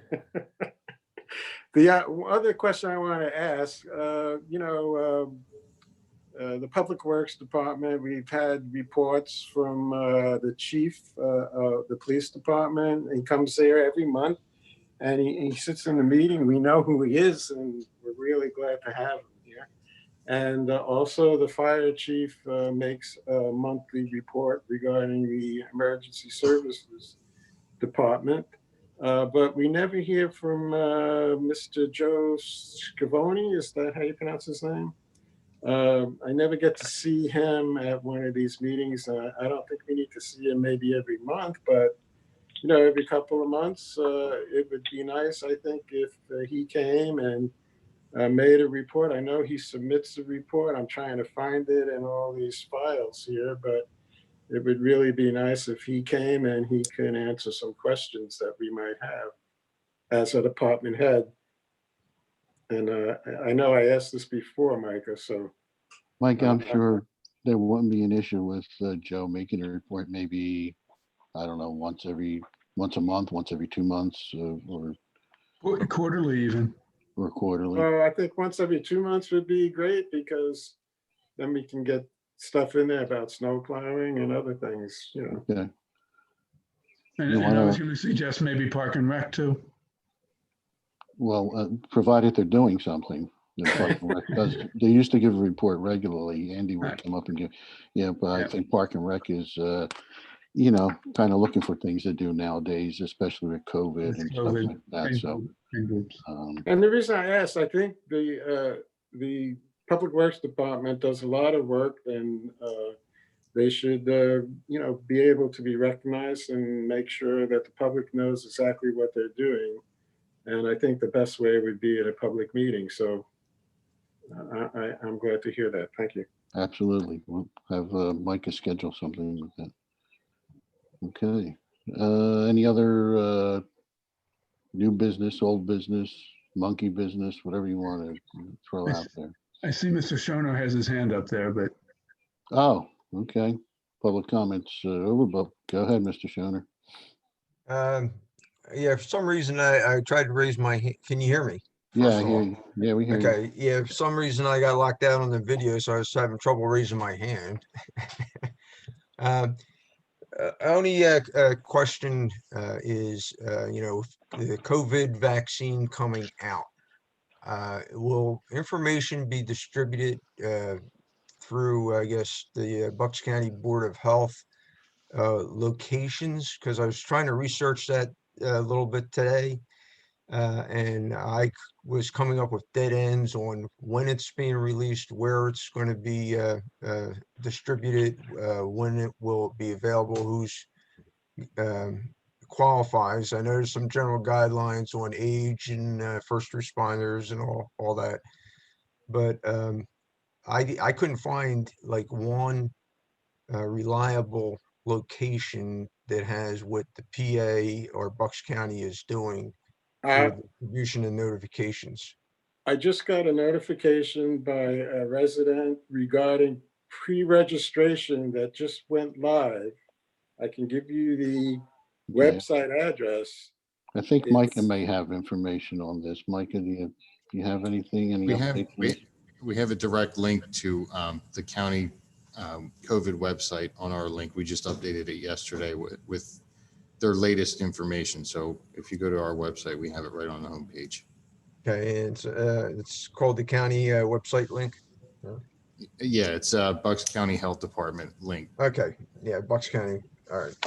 Go to vaccinations.health.pa.gov. I'm just say it again. I'm sorry.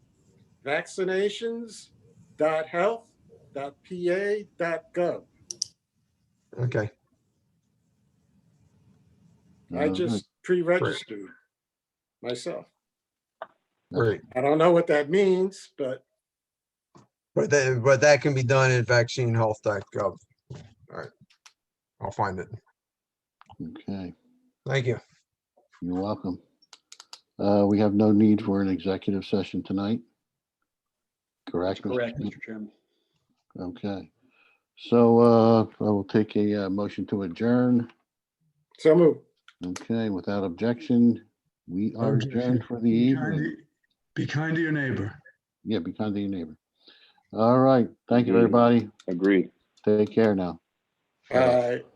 Everybody stay well. Thanks.